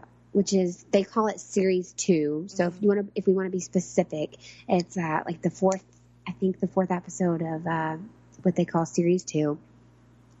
And it's got, Mickey and Rose, but that's when they start introducing some pretty interesting characters that repeat throughout, even up to now, that it just is really kind of curious. And this is where they start getting, this is also the episode where you can see they started getting more money. Yes. Because you can see things just look a little bit more polished. And it also just shows you that they wanted to pull you into this. They were definitely trying harder with the world building the world, building the set, building something in your mind that when you turned off the TV, it kind of kept going for you. Yes. So that one was it for me because that's when it clicked. And I know that sounds really bad because No. there's several episodes before No. but that was the one for me where I was like, this is it. With this show, I think that's pretty common. Right. For it to take a while. Because I've tried to, turn friends onto it and, they're just not having it. My husband not having it. Well, that's like your husband's not having it, and you said you're a huge fan of Torchwood. My husband actually has watched Torchwood, loves Torchwood, does not watch Doctor Who. He watches different thing. Episodes with me, and he'll look at me, and I mean, my husband's a huge nerd too, but he'll look at me and he'll kind of roll his eyes and go back to playing Warcraft or reading his book or doing whatever it was he was doing. But he says he can't get into it. He said there is he's used the word cheesy a few times. Oh, yeah. Our son likes it, but I will say our son sticks to specific episodes. Mm-hmm. He started watching at 9, and then he kind of was like, I don't like these so much. Mm-hmm. So he skipped to 10, which I will say, Disney Channel has started. Right. Which I think is fantastic. And they've started with that. But I think they picked a good point or a good spot, which what point I was going to make is your friends I've done this a few times, friends that really want to start the series, but they're like, I've tried those first few episodes and I cannot do it. I tell them to start at 10. And I know that sounds bad because I really adored 9 and I wish he'd had a little bit more time. Me too. Because I feel like he just wasn't given the shot. Because right as it was about time for him to regenerate, I was like, please don't leave me. Please don't leave me. But I think you're right. If you can get them on 10, it's just easier, then like you said, because it's better by then. Right. And they can go back. And then you do have a different appreciation of watching 9. But like my son, he doesn't particularly care for some of those that are with 9. Mm-hmm. Some of the later ones, like right before we lose him, he loves all of Tenet. And what's funny is you would think a kid, especially with the demeanor that my son has and the creativity and just how he is, that he would really be all over 11. Nope. No? 10 and 12. Huh. 10 and 12. That's surprising. Yeah. So it's just kind of, I think that's a good point to tell people if this is a series that you'd like to start. Of course I recommend it. And of course you recommend it because it's something that's very close to us and very near to, it's your favorite happy spot, but it's something that just makes you feel excited in general. Yes. But I would say start at 10 and definitely see how you feel about it. All right. So my number 2 is from way back in the day, and it is throwback. It is the X-Files. Yeah. I was going to start whistling, but I'm a really bad whistler, So I remember my mom watching X-Files, and that's kind of rare. Like, my mom didn't really watch that much TV. She does now, but, when we were little, she worked a lot, and I remember she watched that. She watched X-Files, and she watched Star Trek: The Next Generation, which my almost mom did made too. that list Yes. too. My mother watched Star Trek and X-Files, yes. And so, and when I was even younger, or maybe at the same time, maybe they were on at the same time, I'm not for sure, but we watched Unsolved Mysteries. They were on at the same time, as a matter of fact, because we used to watch These Are the Stories of Unsolved Mysteries. And yes. I love that show. I wish that show was on Netflix. I would still watch that show. And my favorite ones were the alien ones. Those are the best ones. And so it just kind of, both of those melded together to form my love of X-Files. And then there's David Duchovny's face, which oh my God, that smolder. Oh, the whole time I was rewatching it, I would tweet about it all the time. And this sounds really bad, but I kept tagging David Duchovny and being like, hashtag Mulder Smolder. Like, oh my God. Some of those first, like, few episodes. And not that he's not an attractive man now, because he is aging well. He does but, age well. God, when he was younger, Yeah. like, I think that's probably my first crush, to be honest with you, because, I mean, he was really young, and I was, like, he was a little disturbingly young. well, How much do you I mean, crushed like, him. first crush that wasn't, like, out of the Teen Beat Right, magazine yeah, or something like that? yeah. It was actually, like, a man. Yeah, Like, exactly. Yeah. And Gillian Anderson, like, I crush on her today just as hard as I ever did on him. she's such a gorgeous woman. she's- And she's, like him, she's also aging, like, oh, my God. so well. She's stunning in Hannibal. Just stunning. I mean, Do they all just, like, go, like, dunk themselves into, like, don't these know. fountains of youth? Or they must I have don't found know. some off in Canada when they were filming the X-Files up there, because No, you know who found it? Sir Patrick Stewart. Oh, yeah, That he is did that's find the man that found it. you're right. But the X-Files just, it's just this perfect mix of, government conspiracies and your supernatural type things, which are the episodes that I always loved. And then their relationship, that was my first ship, for sure. Oh, for Like, sure. For yes. sure. I don't think I've ever shipped anything as hard as I shipped them. And To this day. to this like, day. even watching the I guess we could call it kind of sort of reboot, continuation, whatever you want to call it. Oh yeah, to this day I was like, please. There's just Give me something what I about want. them together. I don't know. And that show is it's so 90s. Their cell phones are, when they finally do get cell phones, Shoulder pads. the shoulder pads. I mean, Yeah. just the whole aesthetic of that show just screams like my childhood. And, I used to always think that I saw UFOs because we lived out in the middle of nowhere. So, Oh, us too. That's like that we would driving back from my grandmother's house, like from where they lived, like back to the other. You'd be like, oh my god, I gotta write that down. I gotta write that down in my journal. Like, and there, he always, whenever he has his gun, he always ends up losing it. I mean, he cannot shoot anybody to save his life. She ends up saving him just as much as he saves her. Her just absolute, in the beginning anyway, deadpan delivery just kills me. Just because he's so how he is, and I just love them together so much. oh yeah.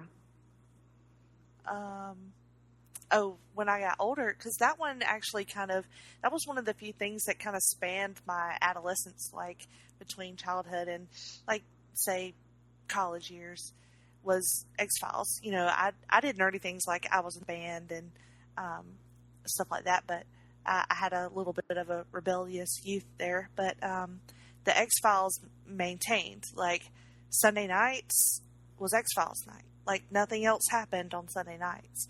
Because we made a dinner and we watched X-Files, and it was a thing, and it was sacred time. Oh yes, definitely. All right, everybody wants to know, what's your number one? So my number one is one of your already named. Oh, really? Yes, but I have like. And I would probably, the others I've said, I can't list like one above the other or pick one over the other. This one is probably, no matter when you find me, always going to be in the top. It will never go anywhere. It spurned a love of something non-geeky, I guess you could say, that I now, like, people buy me different versions of this thing all the time. It's just been, like, it actually also spurned a story about a small car incident I had where I called crime. Yeah, it's got, like, all kinds of things. So my number one is Harry Potter. Yay! And I actually started reading pretty much at the beginning. I remember being in early high school. And my brothers, who are, one is 3 years younger than me and one is 5 years younger than me. And they used to get like the Nickelodeon magazines and the different things like that. I remember one of them, we were waiting on them to get out of a practice or something. And I'm having to sit there because, I'm young enough in high school that I don't have my own car. Mm-hmm. So I'm having to like sit and wait on them, like with my mom. And they'd left their copy of whatever this magazine was in the car. And I guess this was when they were trying to like introduce the launch of this book, right? And so they have this laying there and I pick it up and I thumb through and I'm like, oh, that sounds kind of interesting.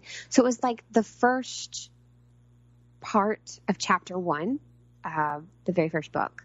And I start reading it and I put it down when the boys came out because that was all. And I'm looking at my mom and I'm like, I need you to take me to the bookstore. She's like, the closest bookstore is 45 minutes away. Can you not take me? And she's like, don't you have a boyfriend? And I'm like, can you not take me? His name's Harry Potter. I'm like, can you not take me? I'm like, he doesn't understand that I need to go to a bookstore. And he lives on a farm. He's working right now. It's milking time. And for those of you that are like, what the crap is she talking about? So there's a certain time of day that you milk cows. Certain time in the morning and then again in the afternoon. You do it in rotation. And my boyfriend worked on a farm where you milk cows. So, yeah, there was no way he was going to drive me to the bookstore during milking time. It just wasn't going to happen. That's what happens when you grow up in Farmville, USA. Nice. So, I'm like, I need you to take me to the bookstore. And she's like, why do you need to go to the bookstore so bad? And I'm like, I need this book. I need the rest of this book that's in that magazine. And she's like, that is in your brother's magazine. I bet it's not even in your... I'm like, Mom, I need this book. Don't understand. Like, right. She's like, oh my God. And I'm like, she's like, let's go to I'll take you to the library. So I'm like, fine. So I have her take me to the library, which I will say for our small town, we had a very nice library. They did a very good job of, like, as soon as something was new, they would get it out. And they would be like, we're sorry, we don't have that. And I'd be like, are you kidding me?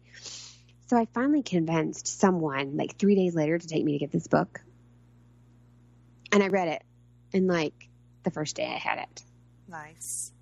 And the second one wasn't even out yet, like, at all. Ooh, so you had to wait. Yes. Between all the books. Yes. Wow. I did get lucky in that several of them were already out. I want to say 4, maybe 3 or 4 were already out by the time I got into it. So this is actually found out that when I met Jerry, because when you like first glance, you wouldn't think a lot of the things that he likes, he would like, but he does. When he and I first moved in together, one of the books came out just a couple of weeks after we moved in together. And I had to work that night, which I was a bartender. So our roommate, you could only get 1 copy per person. And if you came and got it on release night, they gave you like this giant Hershey bar. So the girl that ran the bar with me, we both wanted a copy, like really bad. So Jerry and my roommate, because Jerry was like, well, I need my own copy too. And I was like, well, then you're just going to have to forego the chocolate bar. That's really the only thing that you're getting different. So what they did is they took another friend of theirs that was like their best friend, who coincidentally is from down here where we live now in Alabama. And he knew like nothing about this series. And he's like, what am I standing in line with you guys for? And they were like, just shut up and go with us. So they leave the bar and they go stand in line. They're gone for like an hour and a half. And I'm like, what is taking so long? So they go and they come back and everybody gets a chocolate bar this way because Bubba was like, I don't even know what I'm buying. What are we doing again? Like, bless his heart. But so Jerry had a copy and I had a copy because he's like, you have to have your own copy. We can't do this whole, like, my bookmark goes here, your bookmark goes there. He's like, that's just not going to work. No.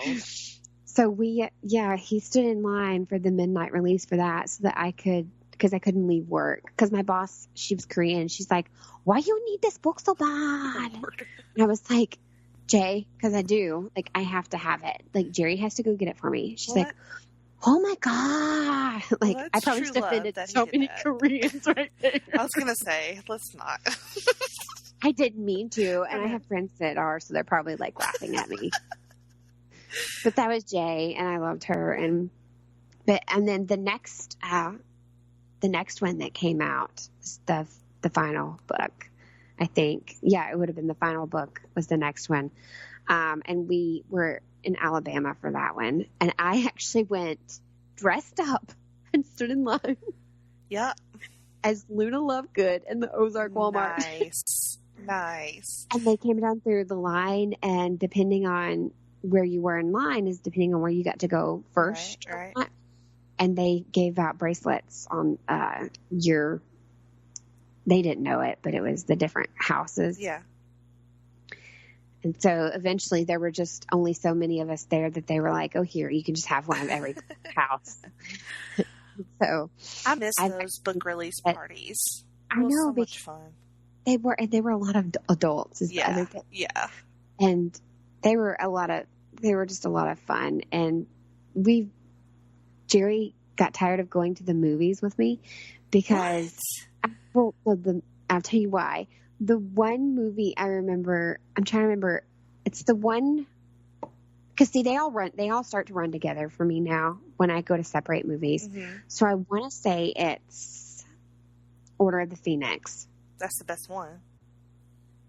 Is that the one where they have like the real Quidditch match? Like, I know they have Quidditch in all of them, but that's the one where it's like the big like national teams or whatever. Oh no, I think that's Goblet of Fire. Like with the World Cup, you mean? Is the World Cup in Goblet of Fire? I'm pretty sure. Yeah, I'm pretty sure. Whichever one it's in, where they end up finding the person dead in the house elf with the stolen wand at the because that's the World Cup. Mm-hmm. Well, there's this whole scene that happens in the book right before that explains like who that person is and who the house elf is, and that doesn't happen. No. And I'm looking over at Jerry. Well, that scene happens, but it happens like in a flashback and completely differently, and it doesn't explain any of those things. And I look over at him and I'm like, I'm still mad. And he's like, I read the same book you did. Shut up.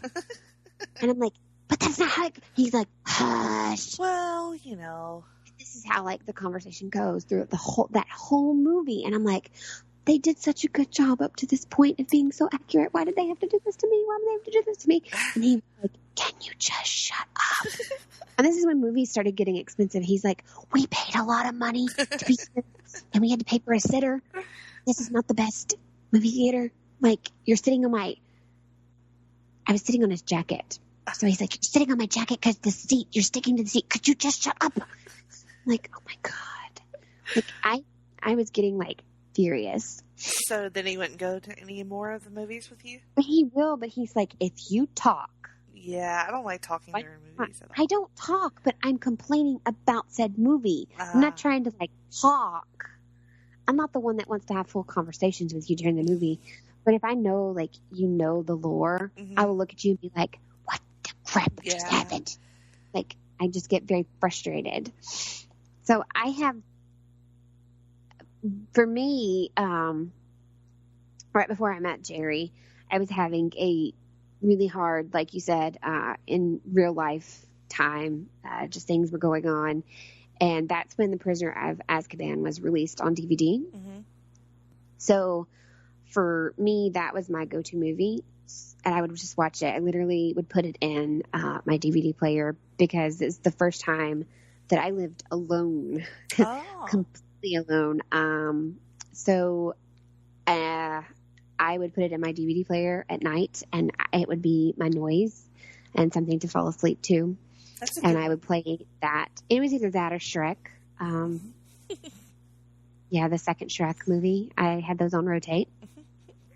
But so that is my favorite movie because I know you said you had a favorite movie over all the others. And it is kind of hard to pick because, one, looking back, there's not anyone that they could have picked differently for the cast. No. They did such an amazing... Perfect. There are some people they had to replace because of different reasons. Yeah. And it's sad, but they had no other option. Nope. But even the people that they replaced them with Other than the one kid that, like, that was a whole race change. Yeah. That one always, like, completely threw me off. But they still picked fabulous people for all the roles. The costume designers, the set designers, everyone that they chose to work on these projects. Just cannot say enough amazing things about them. I agree. And then, we have more Harry Potter goodness coming soon. With, We do. She the has new announced movie. that she's going to, she's also announced just last week, I think it was, maybe the week before, that she's going to write more books in the Harry Potter world. It will not be like The Cursed Child, which I haven't finished. I did get in hardback because I wanted it to match my collection, which I've heard actually a lot of great things about. It is written in play format for those that were wondering. So far, I did kind of start on it, but because I was already reading something, I was like, no, I really want to wait till I can devote all my time on this. Yeah, I'm kind of putting it off a little bit, too. It doesn't bother me that it's in play format. No, it doesn't bother me. But I grew up where you were in band. I was in show choir. So I'm used to having to read things in play format. Mm-hmm. It's been a long time. Like, it's kind of been a hot minute since I've been in high school. So, but I, we read things, sheet music, and which I don't read sheet music very well, but, we either had like a play format or sheet music that we used. So I'm familiar with having to read things that way, just reading it, and not like narrating it back and forth with someone. So I wasn't opposed to reading it that way. I kind of liked reading it that way because then you could almost make up voices in your head. That's true. And I know that may sound silly to some people, but I already do that anyway. If it's a book, it's a book that doesn't have a movie or doesn't have a narrator, because I do Audible some things, I'm not going to lie. Yeah. I make up what I think these people, and that's what you're supposed to do. That's the whole point of the book. Yeah. I make up what these people would look like or what they would sound like. And honestly, sometimes the author may be telling me that this person is a 5'3" blonde with blue eyes, but the more I read and the more I read their demeanor and they feel their demeanor, that is not what I'm picturing in my head. But that's just where Harry Potter, they got it right. Like, what I read in the books and what I pictured that these people would look like, they found them. They did. And they put them out there and they made it perfect. I agree. My favorite character, which I think you already knew this, I'm not sure. I guess you could consider it a main character. Some people do. She's pretty main towards when you start getting further into the series, but I'm a huge Luna Lovegood. Yes. I love Luna too. She goes kind of back to the Peter Parker thing. It's when you feel like that's you. Like when you're reading a story and you feel like that person is you. I could definitely see that. And that's where I relate a lot. I relate to Hermione, but I don't feel like I'm her. Mm-hmm. She's a little bit more bossy than I am. Are you sure? Yeah. Who's in charge here? Oh, gosh. That was funny. But Luna is just, she is a Ravenclaw, which I actually have taken every stinking test there is. Because everybody's like, I bet you're really not. I've taken the one on Pottermore. I've taken the one that BuzzFeed has. Mm-hmm. There's one that the Mama Geeks posted that I think one of the Mama Geeks actually made. I've taken that one, and I've taken another one. And every time I take it, I always end up in Ravenclaw. So I'm beginning to think I'm not being lied to. No, I can see that for sure. So I used to like reading them. Like when I first started reading them, I was like, oh, I'm a Gryffindor. Yeah. But no, like not entirely. No, I could see where I would be like Luna and be friends with Gryffindors and go do with Gryffindors. But I would that's why I think I like her so much, is because I find myself feeling a lot like her just overall. I'm having a hard time saying which one of my books would be the favorite, because things started happening in some of the books where until a certain book, I had never physically thrown a book across the room. And it was the Half-Blood Prince, wasn't it? Oh, yes. Yeah. I threw it and I cried. So many and tears. I picked it up and I threw it again and I cried. But that was... Agreed. At the same time, that is kind of a book. That's kind of the book where it takes it and makes everything kind of come to almost, I want to use the word like come to fruition, where everything is just it. So maybe in the sense that that's the first book that made me angrier than I've ever been in my life, but maybe that is my favorite book of the series then, because it's everything. It's all come to this. Like, I know it's not the end, so I hate to say it, but it's kind of come to this, and this is what it is, and this is where we've gotten to, and it's hurt. It didn't have any other choice, you know. No. It had to happen that way. You knew it was coming. Like, you knew it was coming. You did, but you didn't want it to come, and you didn't think it was yet. You thought you still had some more time, but there's a reason why, and I mean, I could say why, but I figure at this point it's been out so long that it wouldn't be a spoiler, but just in case. Just in case. Yeah. We'll leave it like that. And because of Harry Potter, I now have like this weird, like, I love owls. I actually kind of collect different owl things. Well, that's cool. I really love, I don't know, when he got Hedwig, it kind of did something. I'm a huge animal lover to begin with, and I don't think I would want an owl because in real life, they're not as cool and as nice as everyone thinks they are. Not real cuddly with the owls. They're not. They're really mean. Yeah. Don't go too near an owl if you see one. I mean, they're really pretty, but... They are. They're very pretty, which is also a weird thing that I find them so fascinating because I don't really care for birds. I don't either. I was just going to say that, and I'm like, I shouldn't say that. And then, no, I'm going to say it. I don't really care for birds. I don't either. Birds carry diseases and all kinds of things. And I'm not scared of birds. Like, I'm not afraid to be around them. I just don't care for them. But, yeah, I have people buy me all kinds of owl things now, and I really like owls because it came from Harry Potter, which took me a while to realize. I'm like, why do I like owls? Why are they so cute? But it was Harry and his, like...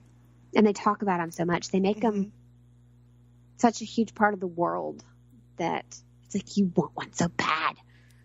Like, I want a broom. I want to find a broom. I want that broom. But, like, that's not happening. No.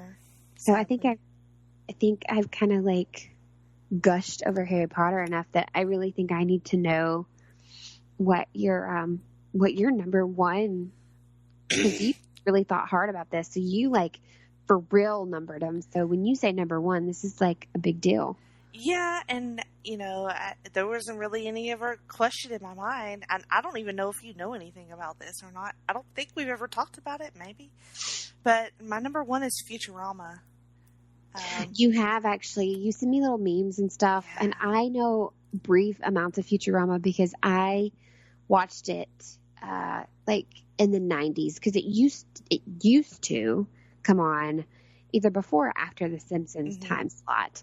And Simpsons, when I was growing up, was a huge thing for me. Me too. And so I remember when Futurama originally came out.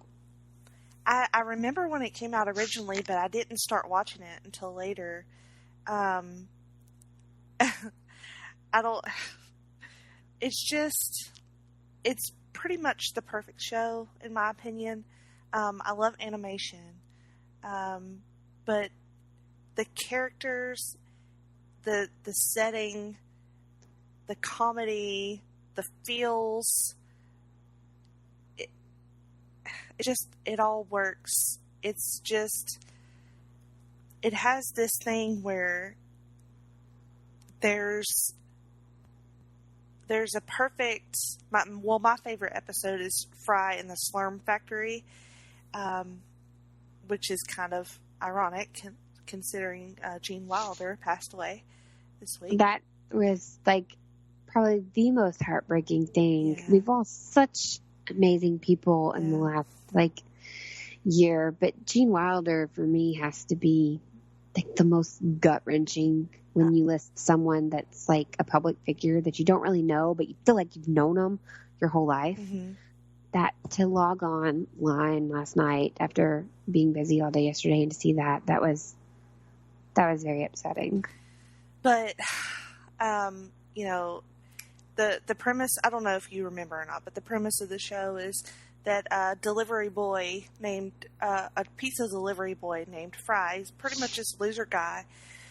He gets frozen for 1,000 years, so he gets thawed out, and in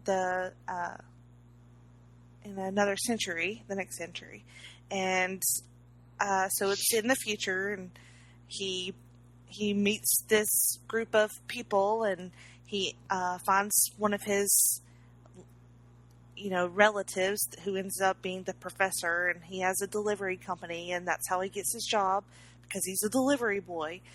And they deliver in a spaceship throughout everywhere.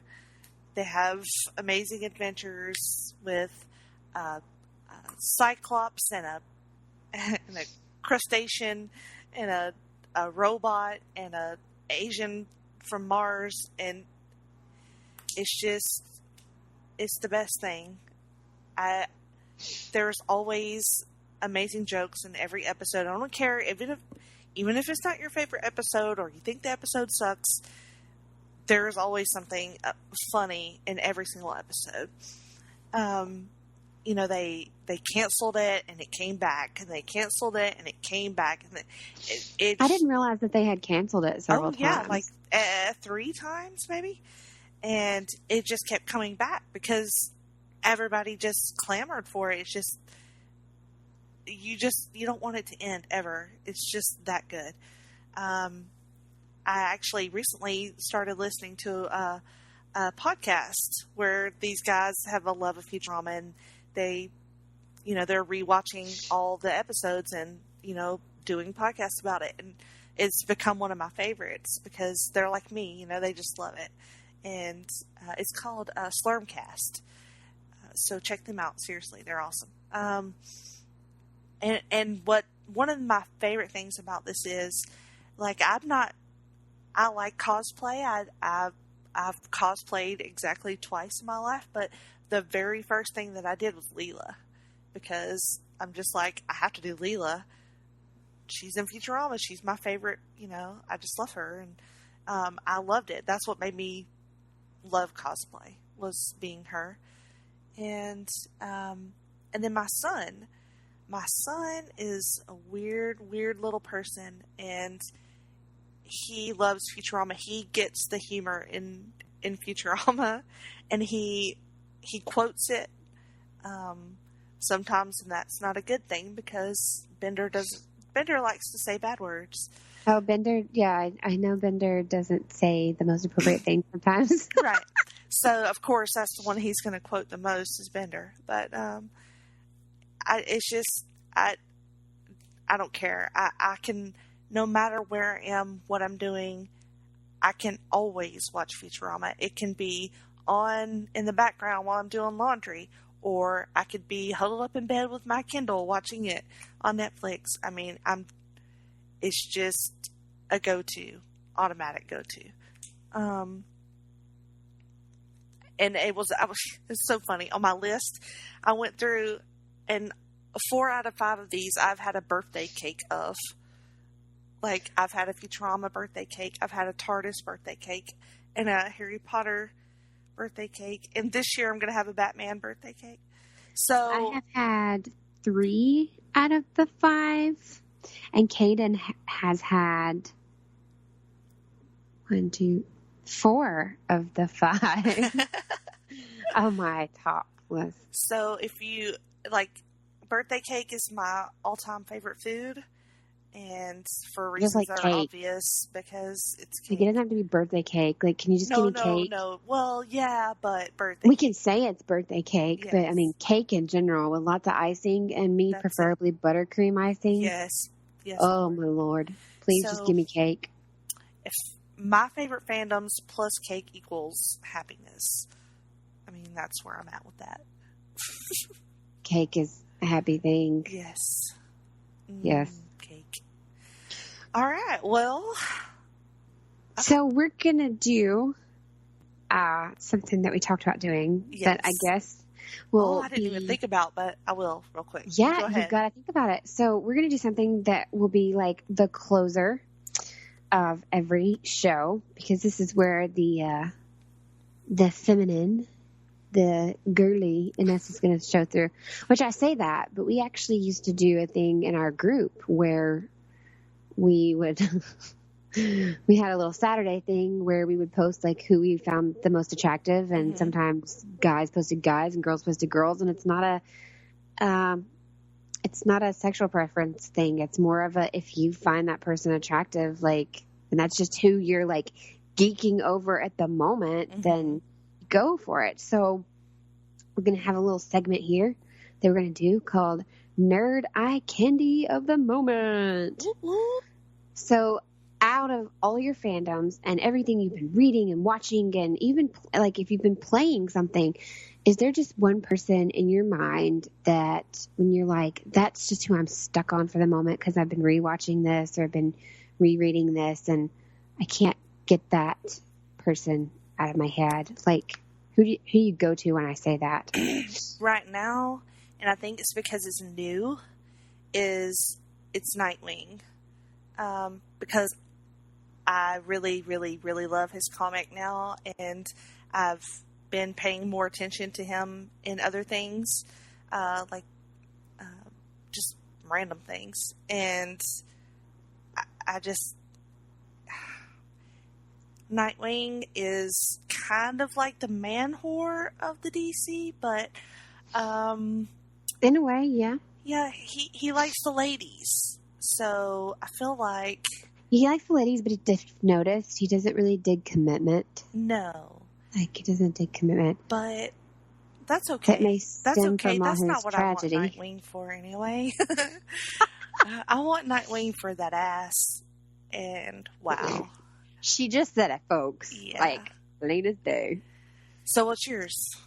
So mine, he's not new, but he's newish. Like, well, I mean, Nightwing's been around for a while. Right. Well, new to me, I should say. So new to you. But mine is like fairly new within the last couple of years, like period. Well, I say that, but there was a comic of this show that this gentleman was on first. But you guys, and yeah, it's not my top 5 just because I have other fandoms that really take precedence sometimes. But I love iZombie, like, so much. Like, the comic is stellar. The show has just been amazing. So glad it's coming back on. If you haven't tried it, you've got to give it a go. Like, it's just fantastic. And I'm rewatching the seasons that are on Netflix just because sometimes you just want to rewatch something that you've already seen it and you know what's going to happen, but you just need the feels again. Yep. And they have a character, Major Lillywhite, played by Robert Buckley, that I don't know how to describe him.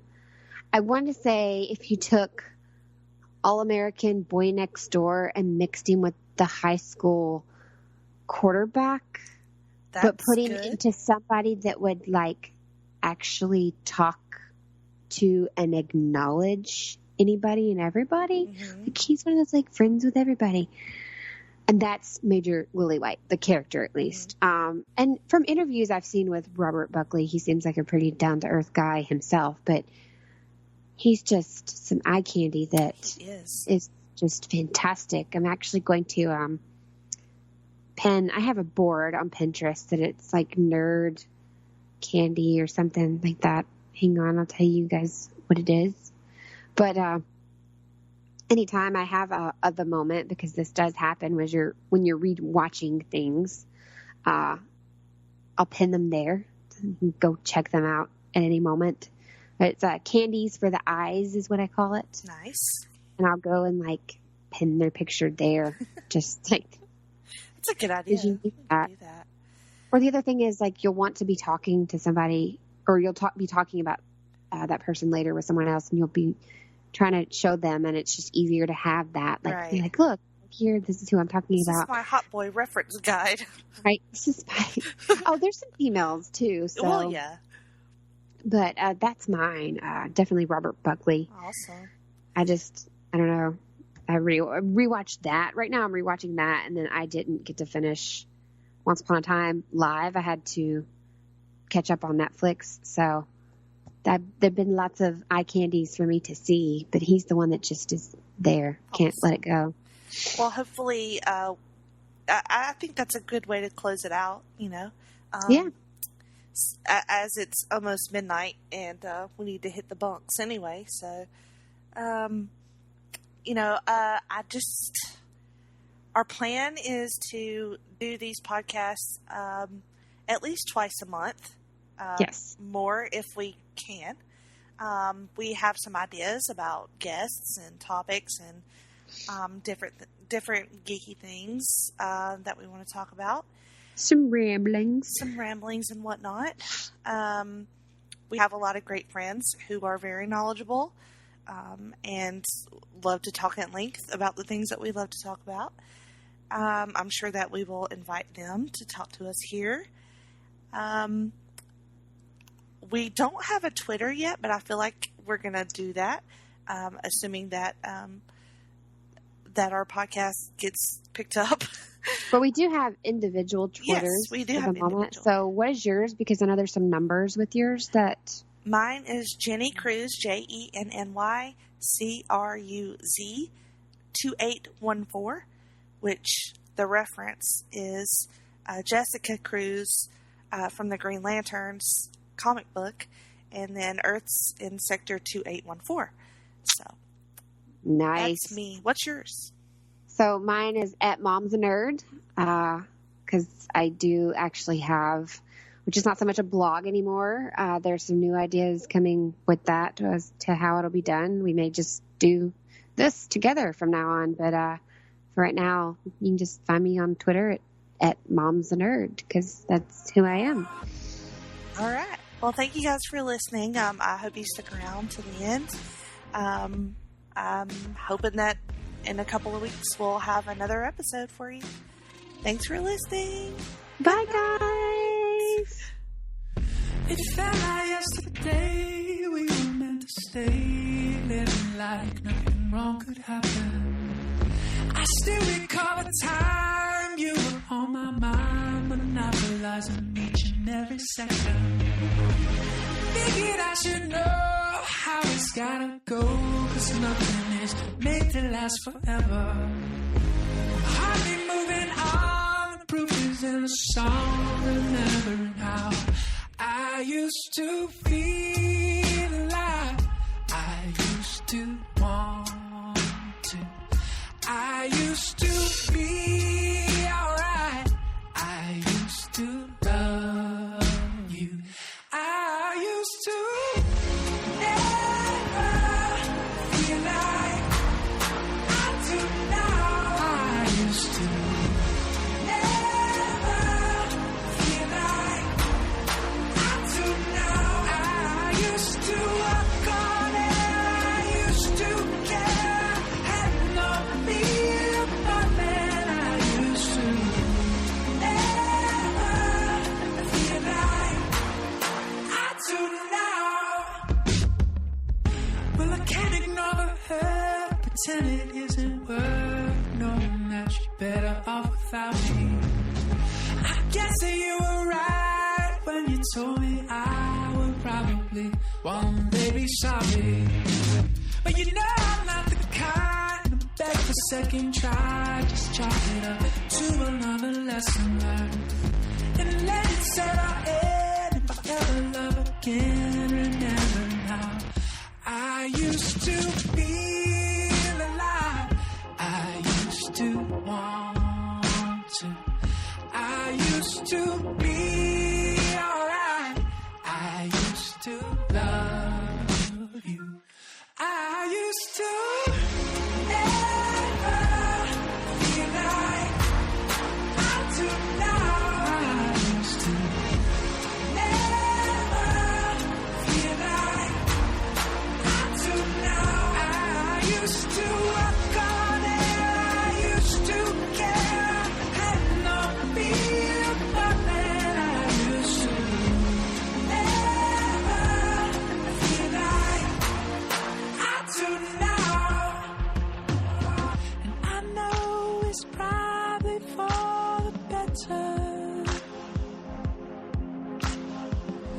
wish I could somehow just stop.